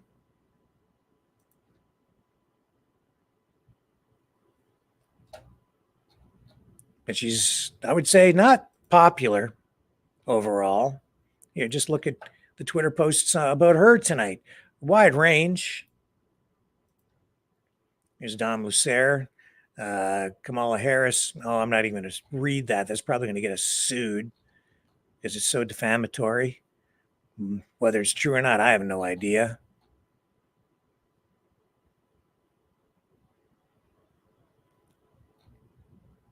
Jesus. Oh, my goodness. There's some sort of woman being beaten or something at some terrible thing in India, and they're trying to link Kamala Harris to that just by saying I'd say it's almost racist. It is probably a racist thing.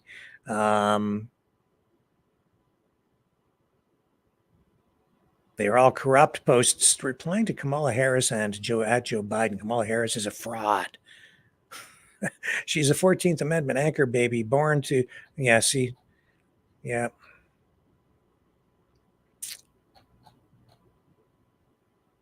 Foreign citizens. Terrible stuff on Twitter. Oh my goodness.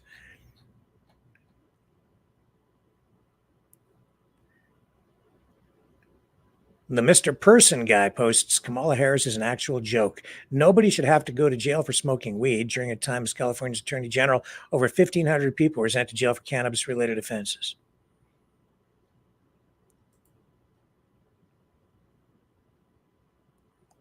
And as San Francisco's DA, she secured over 1,900 cannabis-related convictions. Maybe she'd have change of heart after realizing that stoners will be sympathetic to Biden's forgetfulness. As you can see, and that's an issue. That's actually an old issue that came up when she was running for the nomination, first time around, and then was subsequently chosen as Biden's running mate. But her opponents within her own party hammered on that cannabis issue. So again, what about RFK Jr.? Well, you've got Aaron Rodgers, you've got Jesse Ventura. It's now looking like neither one of them may be the chosen golden ticket to the White House. And then overnight, we were seeing some suggest that it might be Arnold Schwarzenegger. Let's go and look at what's going on with Arnold. I don't know how that can possibly be because I don't think he was born in the country. So couldn't be president. So therefore, it's kind of a non-starter having him be the vice president because, the Constitution doesn't allow that. He's just posting stuff on here about physical fitness. It doesn't look to me on his X page like he's ramping up for any kind of a campaign or trying to position himself to get somebody to approach him or bring him in or sell himself to anybody like RFK Jr. as a running mate. I'm not seeing anything on here to indicate any of that. Maybe he's just being coy, but I don't think so. I think what we've been seeing, these posts about maybe Arnold being his running mate, is just a bunch of hot air. So much so that some people have been posting things like, what you're witnessing is masterful politicking by the by the RFK campaign, because he doesn't have the funds for advertising. So this is a way to get the mainstream media to pay attention to him.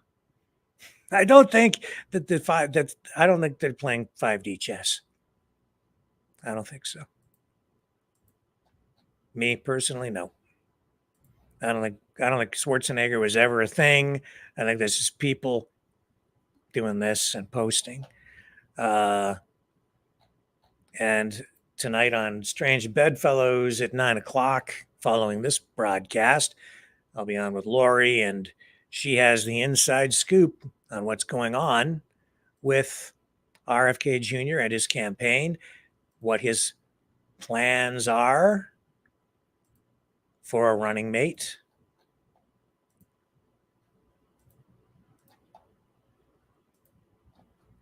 And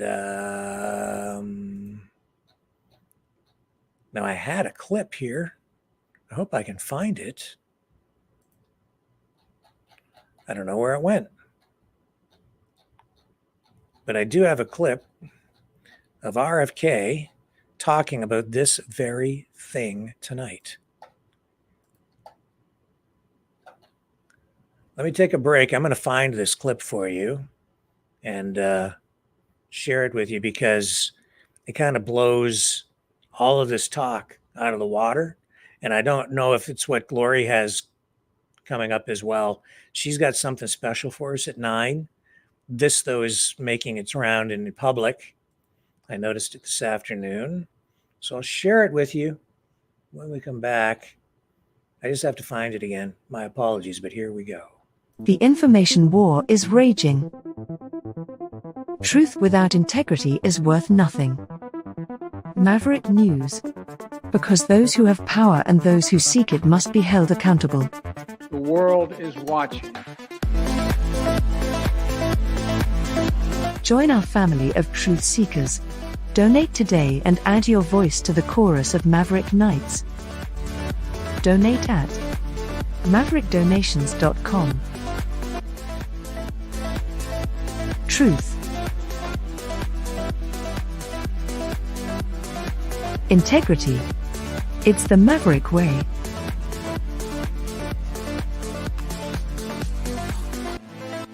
Maverick News. The world is watching.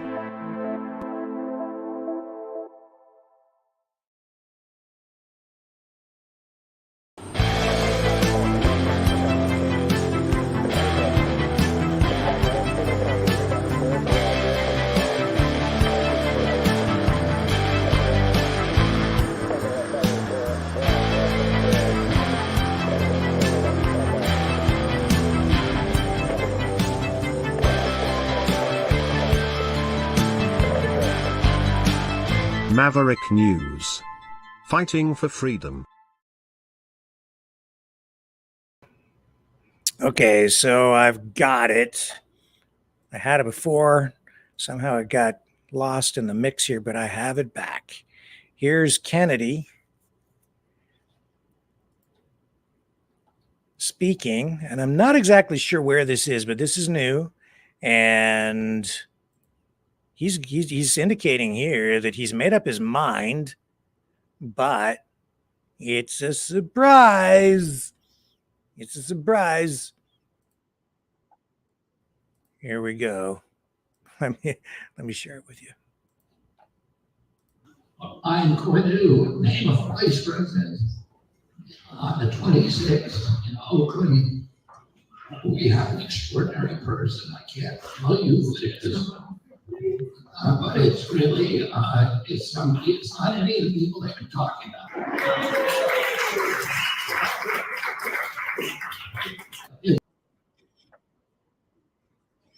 So it's a surprise, but none of the people that people have been talking about, none of them. So I don't know who gave this list to the New York Times. I don't know. I don't know. But now we're hearing right from the guy himself that it's none of these people. So it's not Jesse Ventura. It's not Aaron Rodgers. It's not Arnold Schwarzenegger. Probably not Tulsi Gabbard. Who might it be? I do not know. But at 9 o'clock, we might get a better idea of who it is. Now, I bet you, Lori, if anybody knows, it'd be her, because she's dialed right into the campaign. She talks to the people over there, and she'll tell us. She'll tell us what's going on. She'll give us the inside scoop. As much information as there is available, she is going to share it with us. I'm sure of that. So make sure you stick around for all the excitement at 9 p.m. This transmission will continue at 9, and we'll pick up that program and just continue on with that right here on the Rumble channels. On the YouTube channels, you will need to tune in again, because the transmission will end and then it will start over again on at least 2 of our YouTube channels. So just making you aware. That is the way it's going to work tonight with this broadcast. What else do we have for you? I think that's sort of the majority of the stuff. We are going to try and make these phones work tonight for you guys. Let me just run a little promo here again. I'm going to go check the Newswire. And then when I'm done with that over there, I'm going to be right back here. And we'll let you know if we've missed anything. Just check my list of stories that I want to make sure we touch on tonight. And then we'll try and open those phones so you guys can weigh in on the conversation. Don't go away. We'll be right back. The information war is raging. Truth without integrity is worth nothing. Maverick News. Because those who have power and those who seek it must be held accountable. The world is watching. Join our family of truth seekers. Donate today and add your voice to the chorus of Maverick Knights. Donate at maverickdonations.com. Truth. Integrity. It's the Maverick way.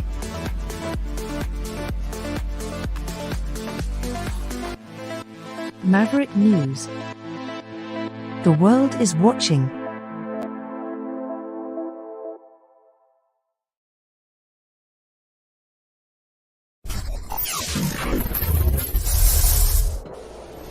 The sharing of biased and false news has become all too common on social media. More alarmingly, some media outlets simply aren't true without checking facts first. Unfortunately, some members of media use their platforms to push their own personal bias and agenda to control exactly what people think, and this is extremely dangerous to our democracy.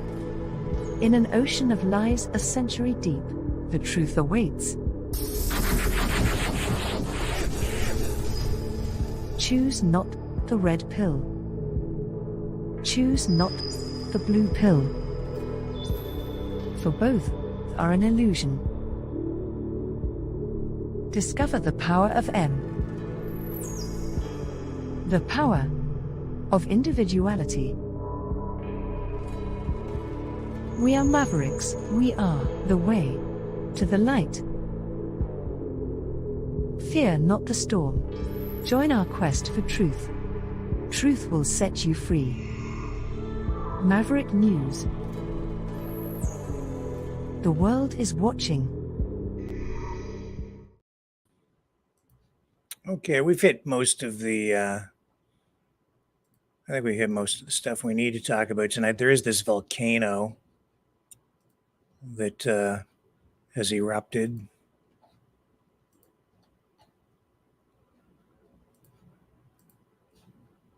Let me just check the latest on that for you. I know that some people are following that story. In Iceland, a lot of people focused on earthquakes and volcanoes these days. So this volcano erupted today. It's the fourth time in 3 months. So Iceland's meteorological office said the eruption opened a fissure in the earth 2 miles long. This happened between Stora and Skogfell and Hagafell Mountains. And hundreds of people have been evacuated.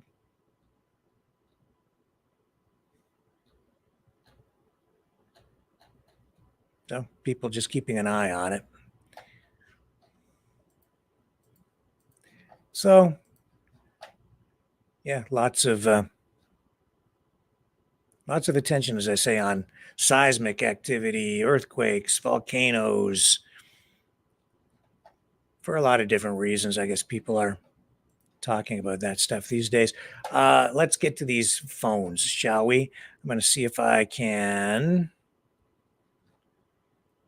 get this thing cranked up here. Okay, here we go. Let me just see if I can make this work for you tonight.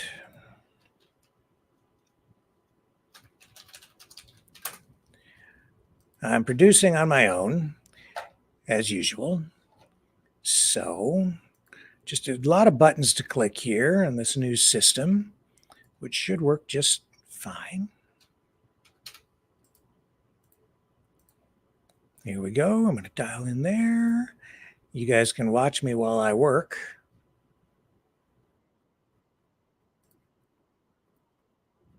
There we are.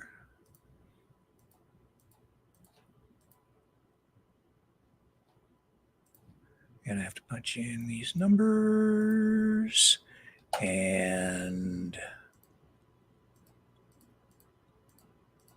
almost there. Almost. Here we go.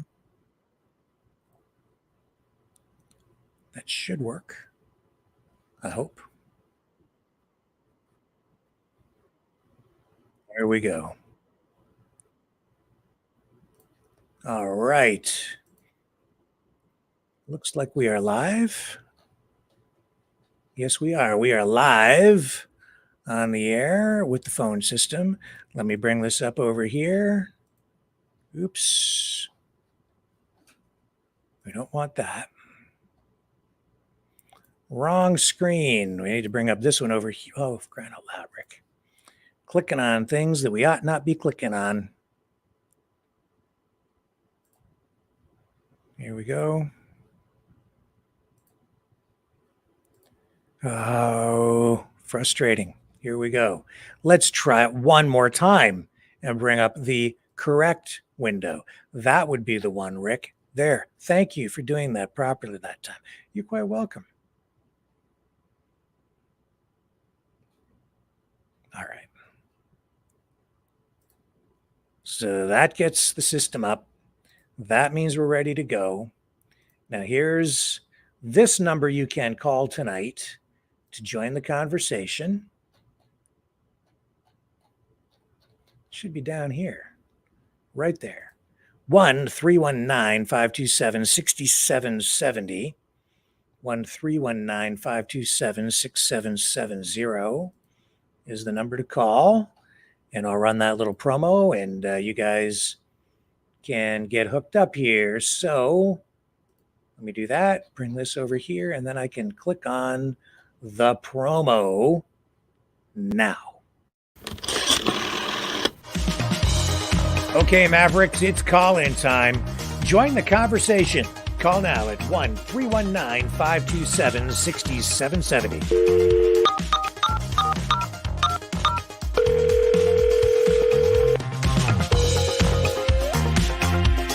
That's 1-319-527-6770.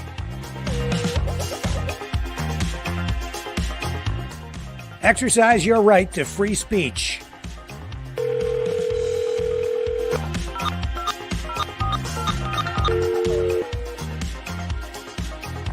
Call 1-319-527-6770.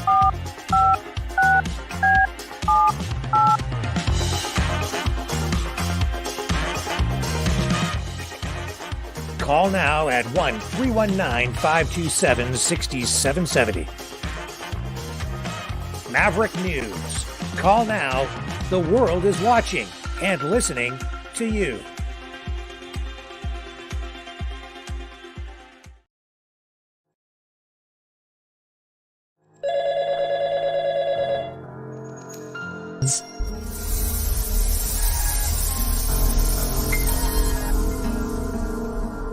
Our quest continues.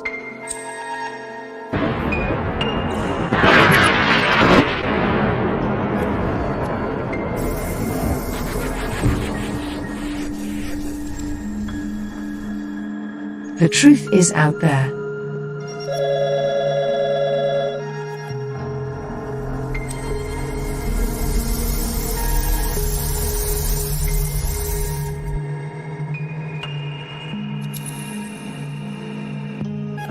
We are Mavericks.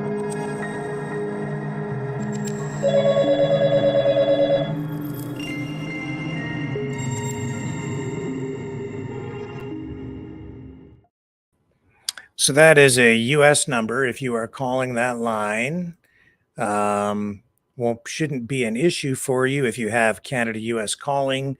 But if you only have Canada-wide calling and you're calling from Canada, then there could be a potential charge levied to your account if it goes through a T-Mobile or PC. What's the company? PCS Mobile in the States. Those two companies may add a charge to your account. Now, what I'm going to do is we're going to go to our first caller of the night, and I'm going to put up another number that you can call if you are calling strictly from Canada. So get out a pen, and I'll put that up on the screen for you. It's a temporary number for tonight only. But here's our first caller. Let's see who we have on the line. Hello, who do we have on the line? Hello, sir. Hello. Hello, Rick. How are you, sir? I'm doing great. It's your good old friend, Dragon. Great to hear from you. Little insight on what's going on with our free speech. Sure. Unfortunately, we have Menzies being arbitrarily arrested, which is, I would call that fascism. So, yeah. This is also reminding us of the Cold War I, which what happened and things that was happening back in the days. So even in the democratic countries like America or even Canada. So yeah, that was a thing, like business as usual back in the days. So it's back. Yes.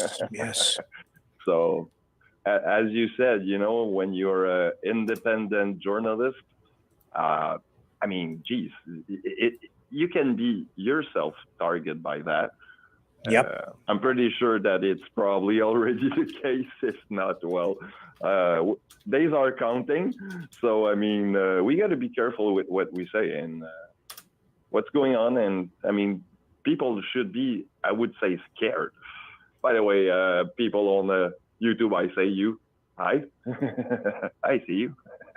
But, yeah, people should be scared about what's going on. I mean, even yourself, if you're, or me, or, the common people, okay, you're just, okay, someone who's doing a comment on some medias, well, you could be also targeted really easy. Oh, yes. So it's scary. Absolutely. So, yeah. And as you with I would call a long 30 years of background of journalism, that all the oots, that all the rules behind the things, well, you're probably like the first target of the government right now. I sometimes wonder if, what might happen, who's going to show up at my door and or knock my door down just because I'm not thinking the right thing. It does cross my mind. Mm-hmm. Yep. So it's that's scary. Dark days in that regard for sure. Yeah, I'm just sorry, Dragon. I'm a little distracted because I'm trying to create a banner so people can call the right numbers here tonight while I'm talking to you. So I'm not ignoring you. I'm trying to do three things at once, four I things see really. it on the screen. Yeah. And I need to get this other number back up on the screen too. 6770. So let me put that one back up. Yeah. Any other thoughts on these political stories we were talking about tonight? Yeah, well, about GFK Jr. Or RFK, sorry, this guy, I'm not sure, but well, you made a point actually. He's like probably like the third runner, which probably the whole political view on the U.S. side are just looking at that probably like the Joker on the place and probably a bad thing. So yeah. Yeah, I don't know. His campaign, I just sometimes I feel I feel sometimes like his campaign has been misfiring, and that it's succeeding in spite of itself. He's got a powerful name, so that's carrying him. But sometimes it seems the strategy his campaign team has been using is almost counterproductive, counterintuitive. It seems to work against him at times, and yet he's still there. Yeah. But I mean, probably he's kind of probably thinking that he's doing mistake or have probably done mistake, think of probably that his stance was probably not the good one, so he changed stance once in a while just to, probably feels how, the U.S. Citizens feel about it. So. Yeah, I don't know. Yeah, here we go. Okay, so I'm just gonna. Sorry, I'm trying to get these things up on the line while I'm talking on the screen while I'm talking to you. And that's where we need to be. Okay, now I've got the stuff up. Sorry about that, Dragon. I'm, again, just distracted here. So, yeah. By all means, it's all good. So what else is going on with you? You're still up there in Quebec? Yeah, I'm still in Montreal. Actually, I live in my studio. I'm pretty much settled, and yeah, everything's fun. So we saw the we saw the premier of Quebec meet with Justin Trudeau this past week, and Legault was asking for total power over immigration in Quebec, and Trudeau is saying no to that. But can you explain to our viewers, from your perspective, why Legault would want full control over the immigration issue in his province? To be quite honest, I didn't follow them on this one, but what I would say probably, or rather, it's just my my assumption here. I think that he would like to have the whole power for that, because he wants to filtrate what's going on, or filtrate who's going to come in and so on. So, and probably also the numbers. Yeah, I know that in Quebec, the language rights, French culture, very important to the people there. They want to preserve that. That it was always an issue front and center, even during constitutional talks and as they were trying to ratify the Charter of Rights and Freedoms. Yeah, Bill 101. Yeah, so this is an important thing. And immigration obviously has a major impact on culture. When you're bringing people in from other countries, it's going to change your demographics, right? The demographic mix. So Legault, seeing that as potentially a transformative thing, maybe even a threat to the culture of Quebec, the language of Quebec. That's why I think he probably would want to limit immigration. But I don't know. Some people would. Well, what if he's afraid of actually that demographic view or that demographic changed, and he doesn't want that change?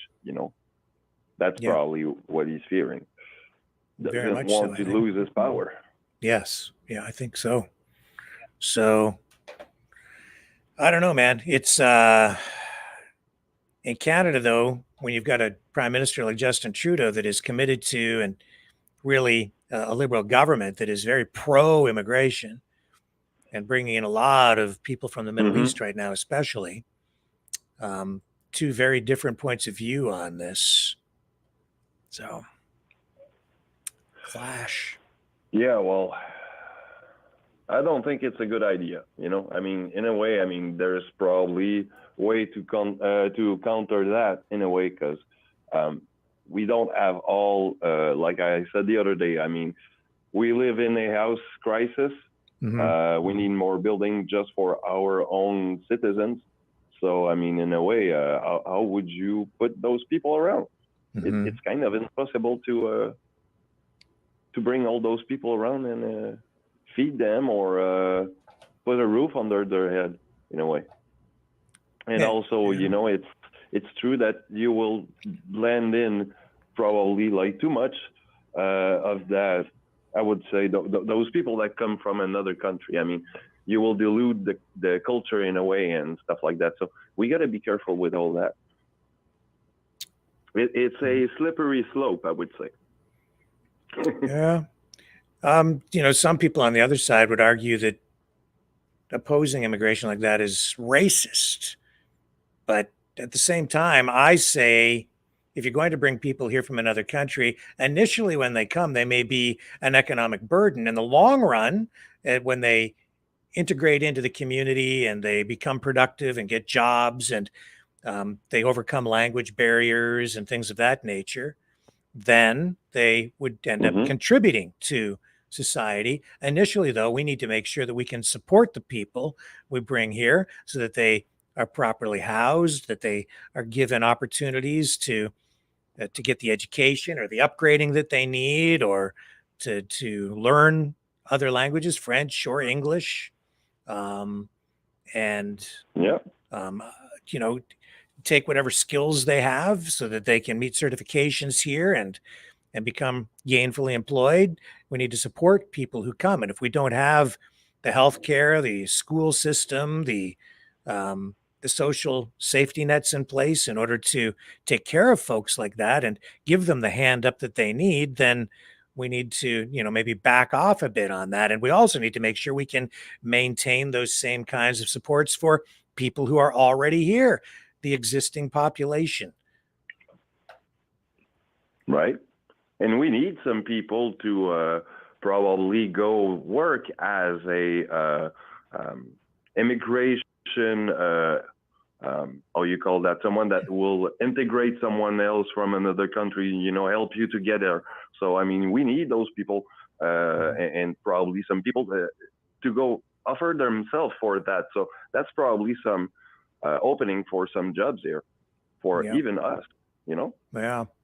We are the one who lives there, so we are the one who's gonna be like the best to show them what is being a Canadian and live the Canadian way, if you will. Yeah, and then, you know, you see this clash in the streets during this protest where, you know, what didn't even amount to a clash at that point, but with David Menzies being arrested, but you're seeing really two worlds colliding there. You're seeing Menzies working for Rebel News, Ezra Levant, Jewish, taking a very strong pro-Israeli stance on that issue and Gaza. And then you've got the pro-Hamas, pro-Palestinian protesters in the streets. And then this Rebel News reporter walks right up and he's trying to ask questions of this protester, this Palestinian protester, and the cops arrest him. So I see this much, the police perspective on it, where they're trying to maybe prevent things from escalating and blowing up, and they're maybe seeing Menzies as a potential provocateur simply by asking a question because he's somebody representing what some people might interpret as a Jewish organization, although I don't view Rebel News as just a Jewish organization. I see it as a news outlet, and I see Menzies doing his job as a journalist, I don't think that aspect of it should really come into play when you have a journalist walking up. But inevitably, I think that's how the cops were probably looking at it. And then as a result, they end up violating his rights. I really think they did. And maybe in the interest of keeping the peace, but they did violate his rights. And now they've left themselves open to public criticism, justifiably, because I think it was the wrong move. But at the same time, if they didn't do that, I don't know what might have happened, right? Maybe the guy would just answer Menzies' questions. But you've seen Menzies in action too. When he asks questions of people like that, sometimes his questions can be edgy, shall we say, and that could trigger somebody. So Yeah. in a situation like that, as emotional and as fired up as people were, no telling where something like that might ultimately go. What are your views on it? Well, Menzies, as we know, he has his way to, for example, when he looks into corruption in politics or what, he has this little thing like he's following you to the trace, even to get into your car almost and ask you the crude question and, hardball question. So, yeah, he has that little, he's this guy. So basically, I think the police went probably like thinking of his of this little thing that he is. He's the guy that asked the whole hardball question on the field. So this is a thing, and this is why probably I will call that arbitrarily arrested, because I don't think that he would be there just asking hardball question and being a dick about it. Sorry to say say that this way, but like being I would call that intimidating on the one that he asked question to. So I don't think that was the case. He was probably just there to view the both sides of the story, because that's what he's trying to do all the time. So, but he does that with a low hardcore way, I would call that. Yes, yeah. But at the end of the day, he needs to be able to do his job, regardless of, ethnicity, religion, political views. He's a journalist. He should have the right of any citizen to just walk around on the street and do his job as a journalist, right? And that includes sometimes asking questions of people who have opposing political views. So yeah, police really, I think, were again really overstepping, becoming far too authoritarian in that instance. I think it's going to cost him in court ultimately. Yeah, because I've never seen a journalist being arrested so many times in my lifetime. Okay, from what I remember. Okay, I don't remember that. Okay, probably I was too young to learn about some of our journalists that been into that process. But for Menzies, it's my first to recognize that problem, and to me, it's persecution toward our freedom of speech and journalism. Yeah. Now, I do have another number up on the screen here for folks tonight. If you are in Canada, you can call 519-401-1373. And that way, if you don't have North America-wide calling, you can be sure that if you've only got Canada-wide calling, then that number for sure won't add any additional bills to your phone bill. And Dragon, I know that you're in Montreal. You're calling in on the main line. I don't know if you're being billed anything extra on that line tonight. So let's dump off this call. If you want to call back, feel free, sir. The number's on the bottom of the screen there, 1-519-401-1373. Hopefully we get some other callers in tonight. You can call in, folks, on either one of those two lines. And Dragon, thank you for calling in. And yeah, I mean, we don't have really other calls stacked up here, so feel free to call in on that other line. But I want to make sure that you're not being routed through that T-Mobile system in the U.S. where they might add an additional fee to your phone bill.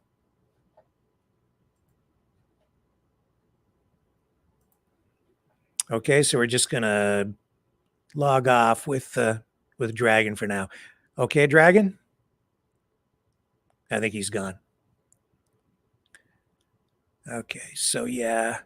And again, yeah, you can call in Canada 1-519-401-1373 tonight, and we'll just take your call right in. I think we can only take 1 or 2 calls in the queue at any given time. So if you call and it's busy or you can't get through or it goes to voicemail, you'll need to call back. Let me just take this call right here. Let me just vet this first one.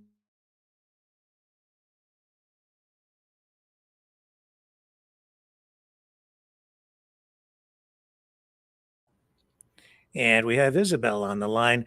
Well, hello and welcome back, Isabel. Thank you.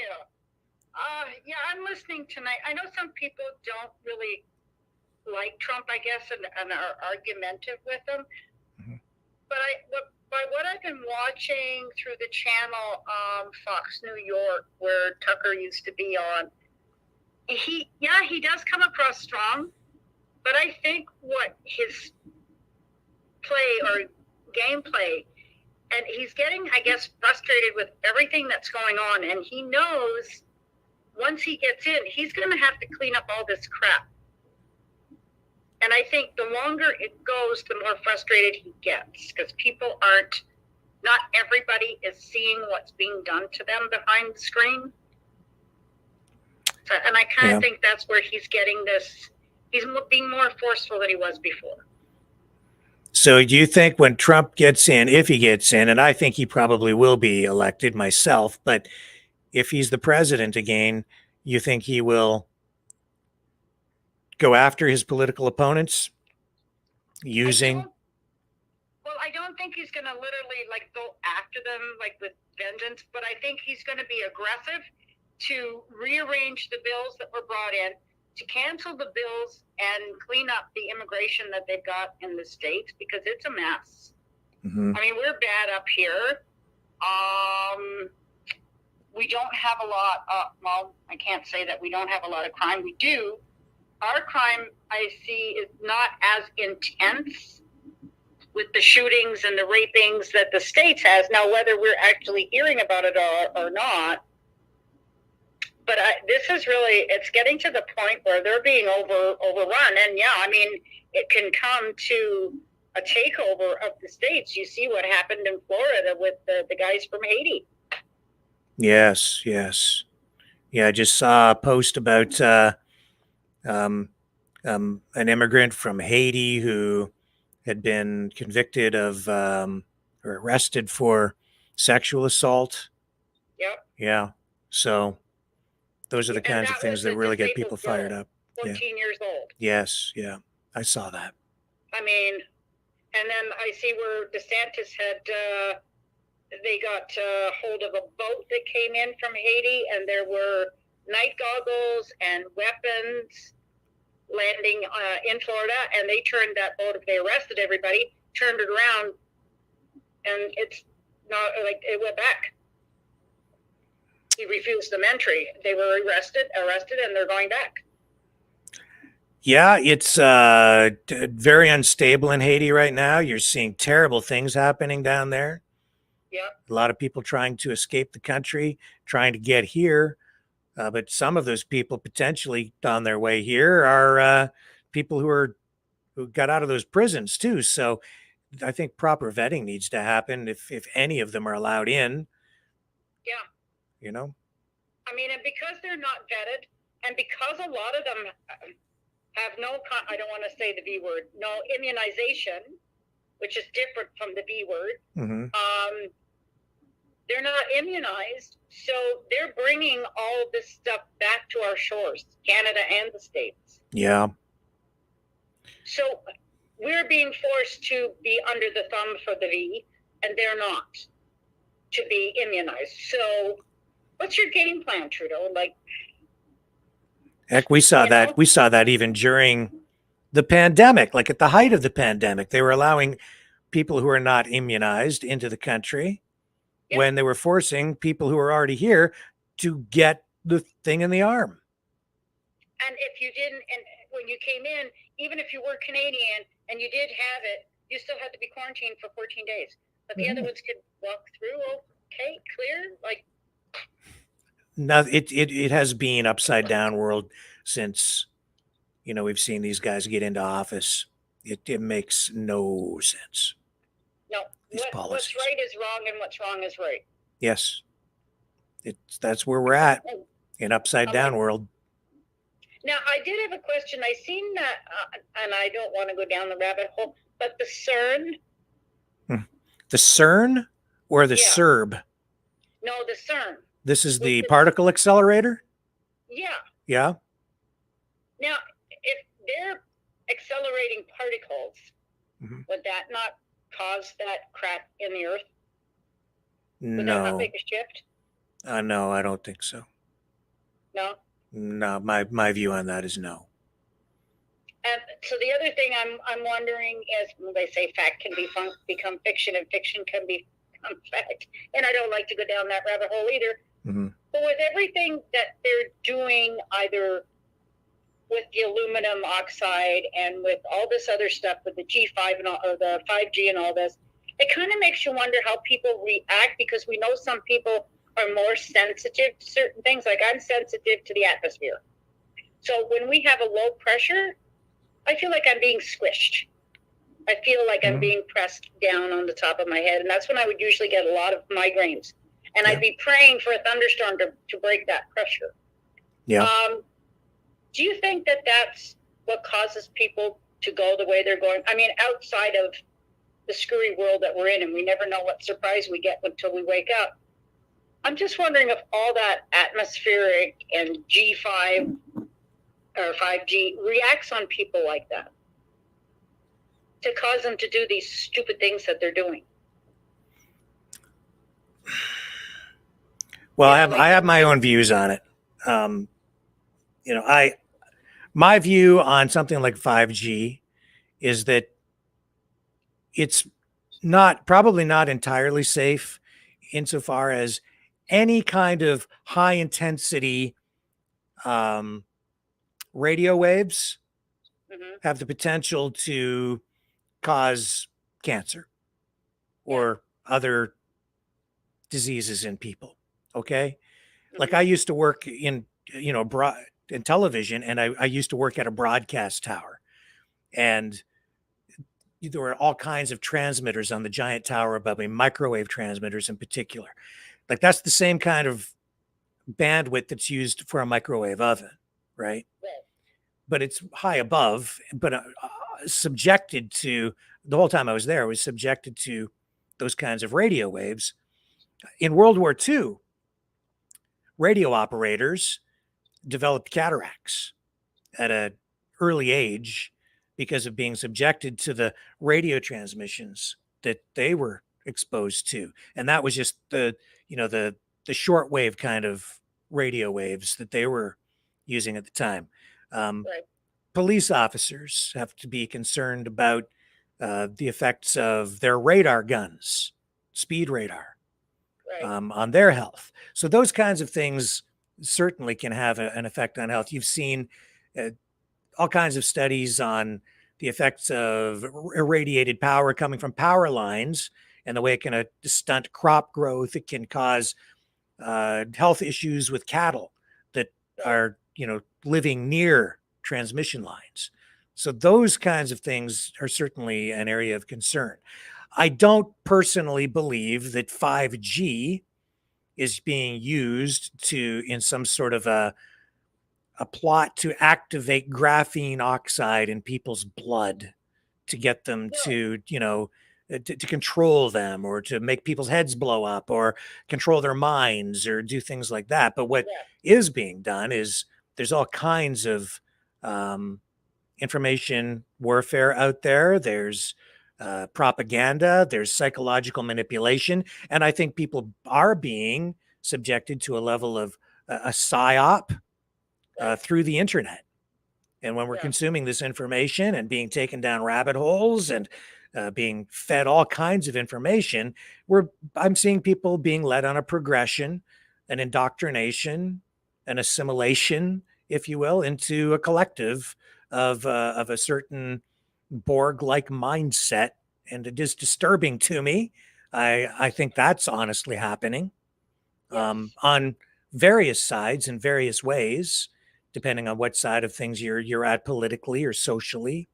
And I think some people are more susceptible to it than others. I think they are using MK Ultra mind control techniques as part of that. And as part of that, I think that the government's decision to legalize and normalize the use of drugs like marijuana, LSD, and even encourage the use of magic mushrooms and other hallucinogens, mind-altering substances, I think that leaves people wide open to this psychological manipulation online, because those are the very drugs they were using, we know, as part of those MK Ultra mind experiments. LSD, magic mushrooms, marijuana. And that's the stuff that people are using while they sit and watch all this stuff that they're being fed online. So to me, that is a big part of what's going on today. That's why I don't even recognize some of the people that I think I used to know. And I think that some people are being turned into, honestly, zombies. Even some people who honestly think they're awake, when in fact they're being sucked down deep, dark holes where they're being fed some truth and a lot of stuff that's kind of weird and crazy. Yeah, I know. There's some people who I know and it's very few people that I run into, because most people are on the right side of thinking with a conscious mind. But the odd time you'll run into somebody who goes, "Oh yeah, Trudeau's doing great. He's going to bring his electric cars," and I'm thinking, "Oh hey, are you for real? Like, you think this is awesome? Oh yeah, and we're going to be on a credit score, and we're all going to get the same pay." And I'm thinking, that's great. Because what if the guy down the street works twice as hard as you or less as hard as you, and you all get this even pay? I wouldn't be very happy with that. Yeah, well, I mean, I think that it happens on our side to some degree as well. In fact, I'm working on a story right now where I'm going to show people, how can I put this? And this is an important story, actually, where I'm going to show people how some use of fear is being used to actually rip people off. And I'm going to show you how they're doing it. And it's really disturbing to me. I don't like it at all because they're abusing people, but that's for another night. I can't get into it now until I finish all my research and get all my ducks in a row. Yeah. It's really weird. I know it's really, I know myself, when I used to work in a linen factory, and the people, they didn't like to stand beside me because I attract electricity. For whatever reason, I don't like it, but I attract electricity. But they could stand there and work bare hands at this electric roller. I had to wear nitrate gloves, and if they came near me, they got zapped. So, okay. And they'd be like, "What'd you do that?" I said, "I didn't do anything. You came in my bubble, and I guess I build up electricity because I couldn't pick up anything with my hands dry. I would have to wet my hands to pick something up because my skin is so dry. Even if I wear hand cream." But they would come near me, and they would just have to come within inches, and they would get zapped. And then, "You did that on purpose." I said, "I didn't do anything. I'm just a pillar, and if you come in, you're going to get it." That reminds me. That's why I was asking, maybe more people are susceptible, just to different atmospheric things. So that's. And I was wondering, maybe certainly some people are. I mean, with just air pressure, right? Low pressure, high pressure, weather systems as they move in and out. Yeah, I know that low pressure, when just before you get a storm, for instance, and that the atmospheric pressure drops, that can cause a lot of people to get migraine headaches. Yes, I used to get a lot of migraine headaches when the clouds were low and it was just hanging there ready to explode with thunder. I'd be like, "Oh, hurry up and crack," because as soon as that cracks, the pressure is going to release because the atmosphere is going to be higher, and you're not going to squeeze me into the ground, and I won't have a headache. And my husband used to go, "You're weird." I said, "No, but I feel it," and he never did. So yeah, I used to tell him, I said, "You just don't have the right code. That's all." It reminds me, when we were kids, we used to, drag our sock feet on the carpet and then run up to somebody and give them a shock, right? Yeah. I didn't even have to do that. I would just have to walk across my mother's carpet, touch something, and they would get it. Yeah. I didn't even have to rub my feet. I think what you're saying is true. I've met people like that who seem to build up a static charge a lot easier than other people. Oh yeah. Maybe you're not hydrated enough. I don't know what it is, but maybe that's what it is. I don't drink a lot of water, so maybe that's what it is. I'm not hydrated enough. Well, I don't know. Strap an antenna to your head or something, or just put some tinfoil on, and maybe your electric charge can power the city and gives people free energy. Yeah. No, my daughter made me a tinfoil hat last Christmas. She thought it was funny. She said, "You're a conspiracy theorist, so you need a tinfoil hat." So she got me a colander. Oh, and yeah. She put little spikes of tinfoil on it. Yeah. I didn't find it very funny, so I paid her back this year, but that's okay. Oh, should we ask how you paid her back? I took the same colander and I put an LED remote control light on the top. Yeah. So that it would protect her and it would flash when the aliens would come. That's pretty good. Well, that reminds me, everybody needs to tune in tomorrow night for the show, because we will be having our weekly True Spiracies episode, good. right? So that should be fun. Enjoy those. Yeah, me too. Me too. Well, listen, Isabel, we'll sign off. I've got somebody on the other line, so I appreciate you calling tonight very much. Thank you. It's always a pleasure. You. All right. Bye-bye. Bye. Okay, let's take our next caller on the main line. All right, who do we have on the line? Hey, it's Will from California. Well, hello. How are you tonight? Well, I'm great. How are you doing out there? Well, we're hanging in here up in Kazakhstan, and I think our weather here has been almost as nice in Ontario, southern Ontario anyway, as it is where you are. It's been some days as much as, I'd say 70 degrees here, 65 anyway. We've had recent snow. We're even in Southern California up in the mountains. Oh, well, we're flipping the weather. I'd like to, yeah. Oh my gosh, really? That's so true. I've been thinking the oxymoron of the decade has to be election integrity. We just aren't quite focused enough, and the evil political strategy of this uniparty is just unbelievably and undeniably nefarious. And I think about our 2016 election with the Russian hoax, the 2018 debacle with the Mueller report, and the 2020 lockdowns and mail-out ballots, and then eventually January 6th. But I think even more important, before the 22 election, let me know what you think. Mm-hmm.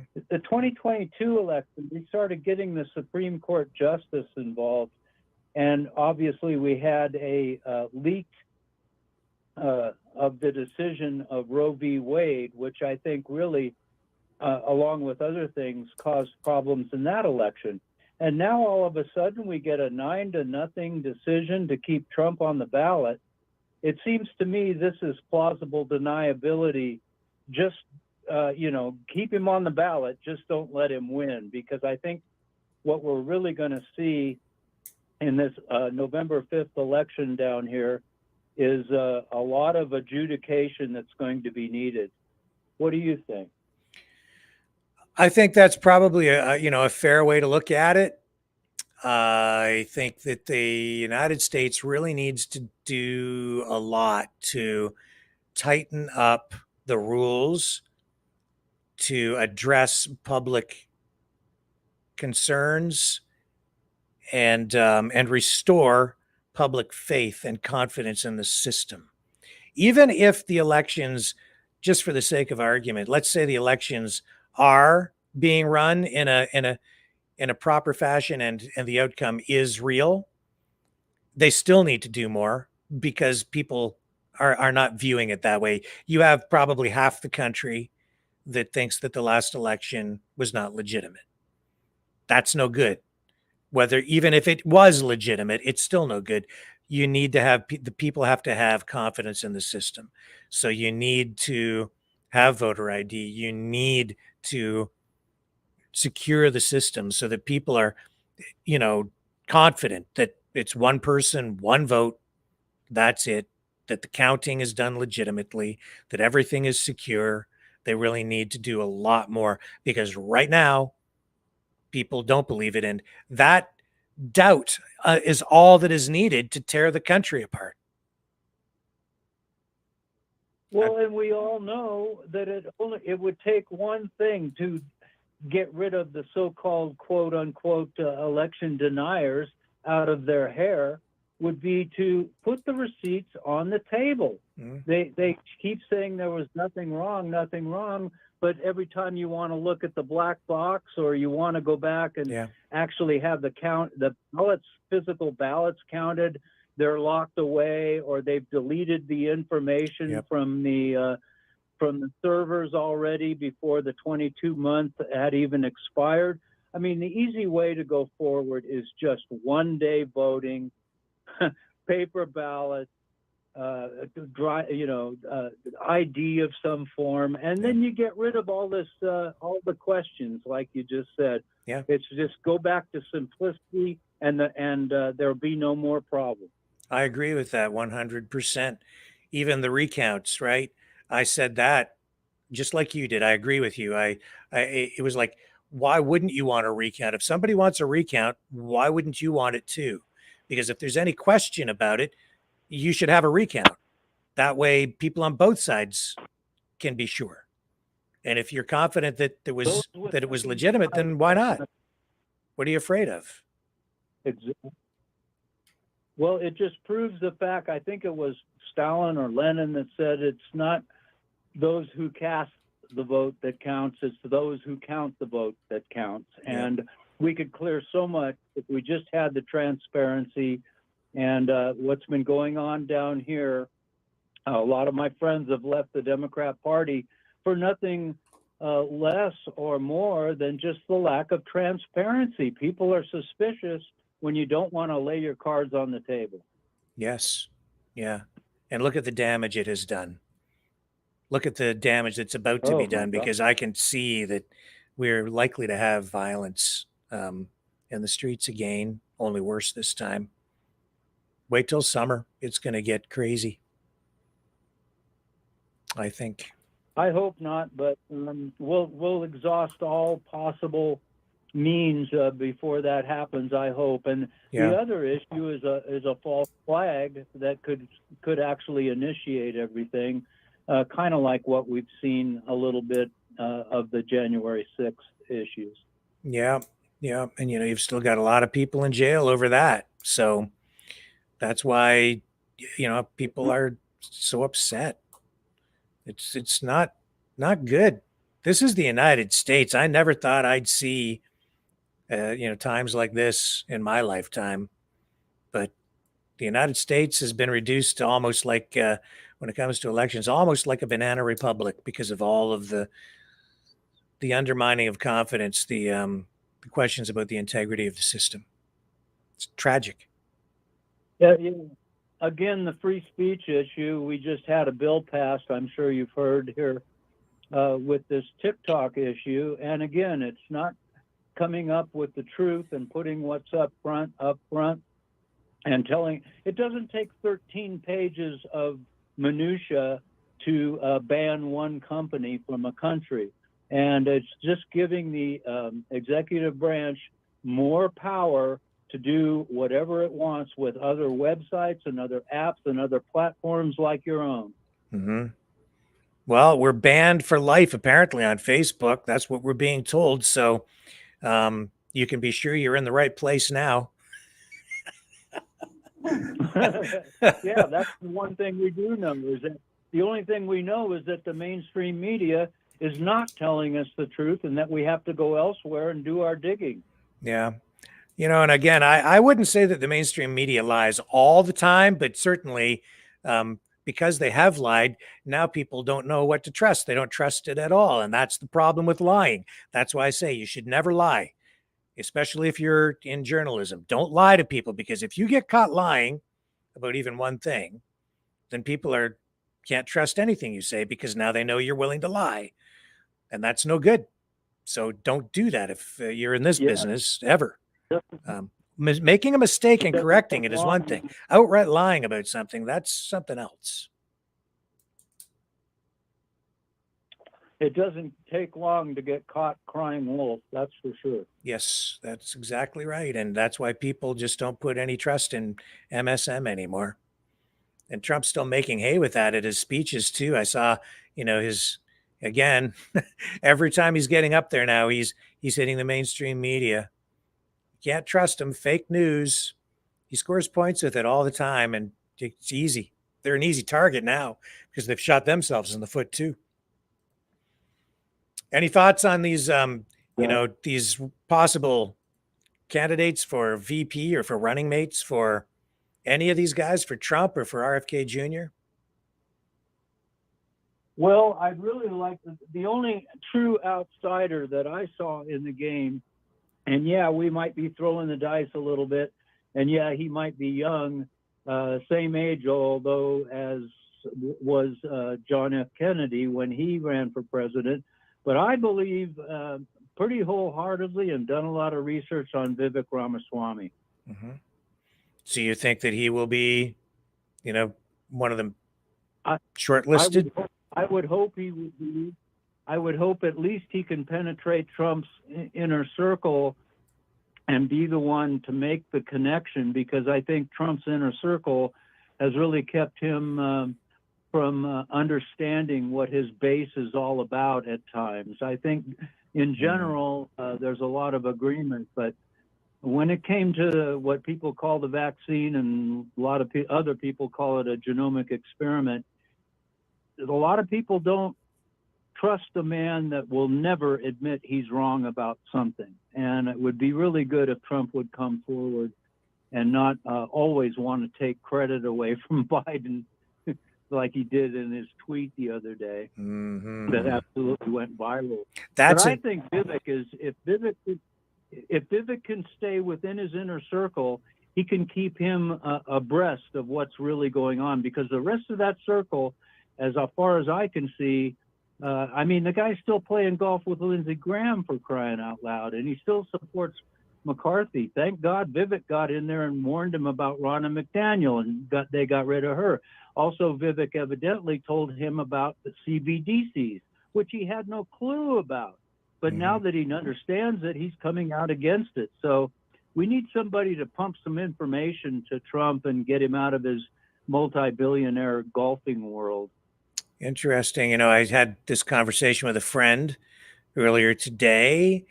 He was talking, about Trump, and my friend goes and watches, a couple of other sort of right-leaning or conservative type shows. And I can't remember which one it was, but he was saying that over there, they were trying to tell people that Trump has not been vaccinated. And I'm like, no, I'm pretty sure that Trump has been vaccinated, but it seems almost like some of these other programs or supporters of Trump are trying to run interference for him on this issue, because he seems to be vulnerable on the vaccination issue. And I think you're alluding to that. What are your thoughts on that? Because I've seen, I'm certain that he's been not only vaccinated, but boosted. And you can find all kinds of reports confirming that from the earlier days of the pandemic, right? When he was still president. So he's been vaccinated, but people are out there saying, oh no, he hadn't ever got the juice. He early on was apprised of the therapeutics, the ivermectins and the hydroxychloroquines, from bona fide doctors who were actually using it and knew the safety. And of course, the problem with that was it eliminated the emergency use authorization of the Pfizer and Moderna shots. You can't have experimental jabs if there is an alternative. So they crushed him on that, and he caved to that, obviously. And yes, he came out on, I believe it was Bill O'Reilly, he did an interview with, and Bill got him to say, and he was proud of the fact that he had been not only vaccinated but boosted. Mm-hmm. But there's an interesting twist to that. If you do some digging, there's a website called How Bad Is My Batch? Mm-hmm. And I need to caution you because we're on YouTube, and so I know where you're going with that, and we're already right on the edge on this subject, so I don't want to cross over that line. If you understand what I'm saying. Anyway, yeah, he has been. Yeah, I do. I totally do, and no problem. We know that he has been vaccinated and boosted. Yeah, and just because Bill Gates kind of controls the internet, what we do have to say here is that the vaccine is both safe and effective, and you should get as many shots as you possibly can, as often as you can. Get boosted early, get boosted often, and that's enough said about that. So, vaccines, yay! Anyway. Yeah, I'm making money. Ask me how. Oh, I shouldn't even Anyway, laugh. It's so dark. It's so dark. Oh my. Such a dark subject. Oh my. Okay, sir. Well, thank you so much for calling in tonight. Great call. I really appreciate it very much. Thank you. Good to talk to you. Good to talk to you as well. Okay, folks, and just let me pull up our next caller here. One moment while I bring that up on the line. And who do we have on the line tonight? Hello. Where are you calling from tonight, Patrick? Good. Patrick on the line. Where are you calling from?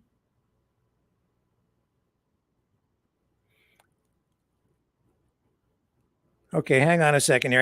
I actually need to get you up on the screen. Hang on a second. I just need to click that. Okay, so you're Patrick and you're calling from the Okanagan out in where, British Columbia? Yeah, that's right. So Vernon, and I'm up at the ski hill. So yeah, Boulder Star Ski Hill. Okay. Yeah. Yeah, I don't know. I'm just wondering what your thoughts are on Bill C-63.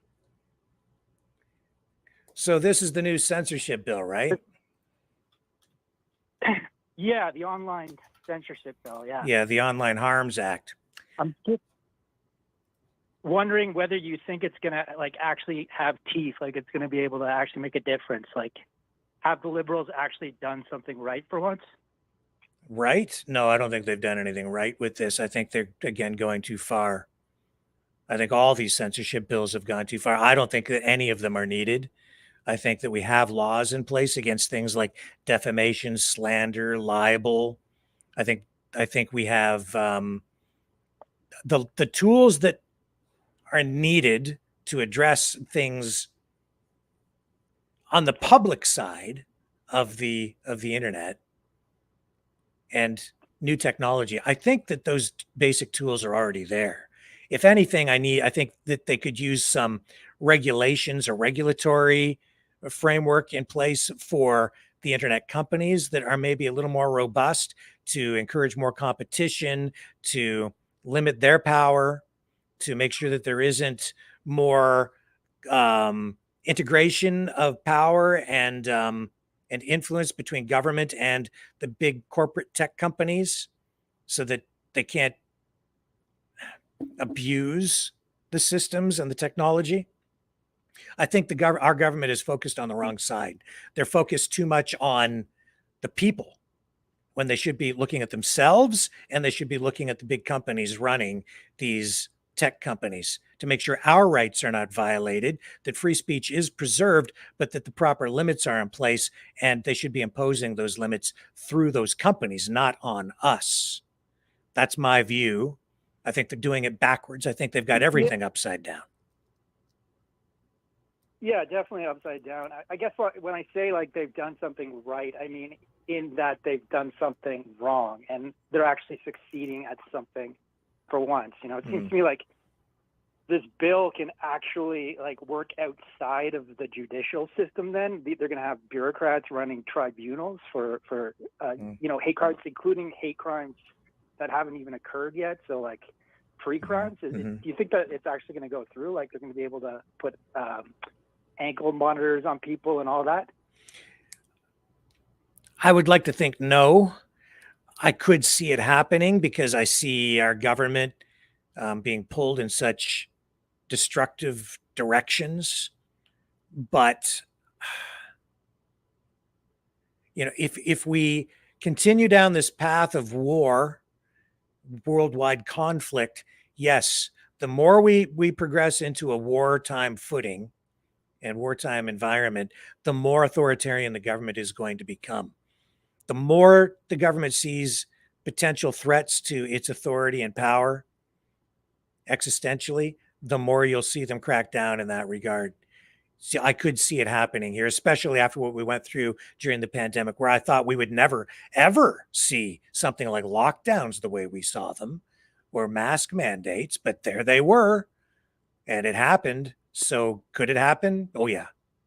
If with the liberals in power, the NDP for sure, the conservatives maybe a little less likely, but even with them, it could easily happen.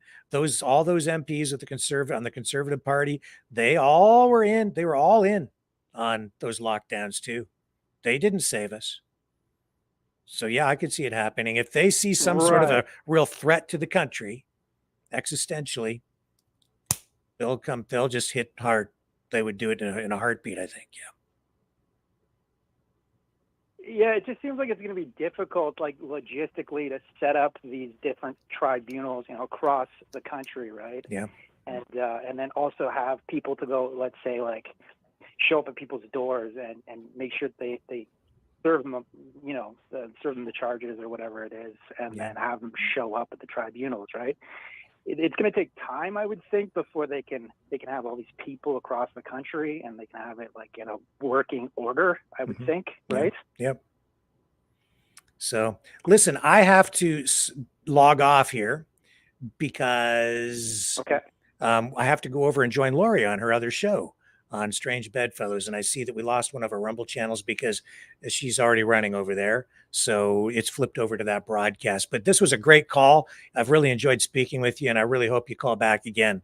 So please do. An absolute privilege talking to you. You bet. Okay, take care. Have a great night.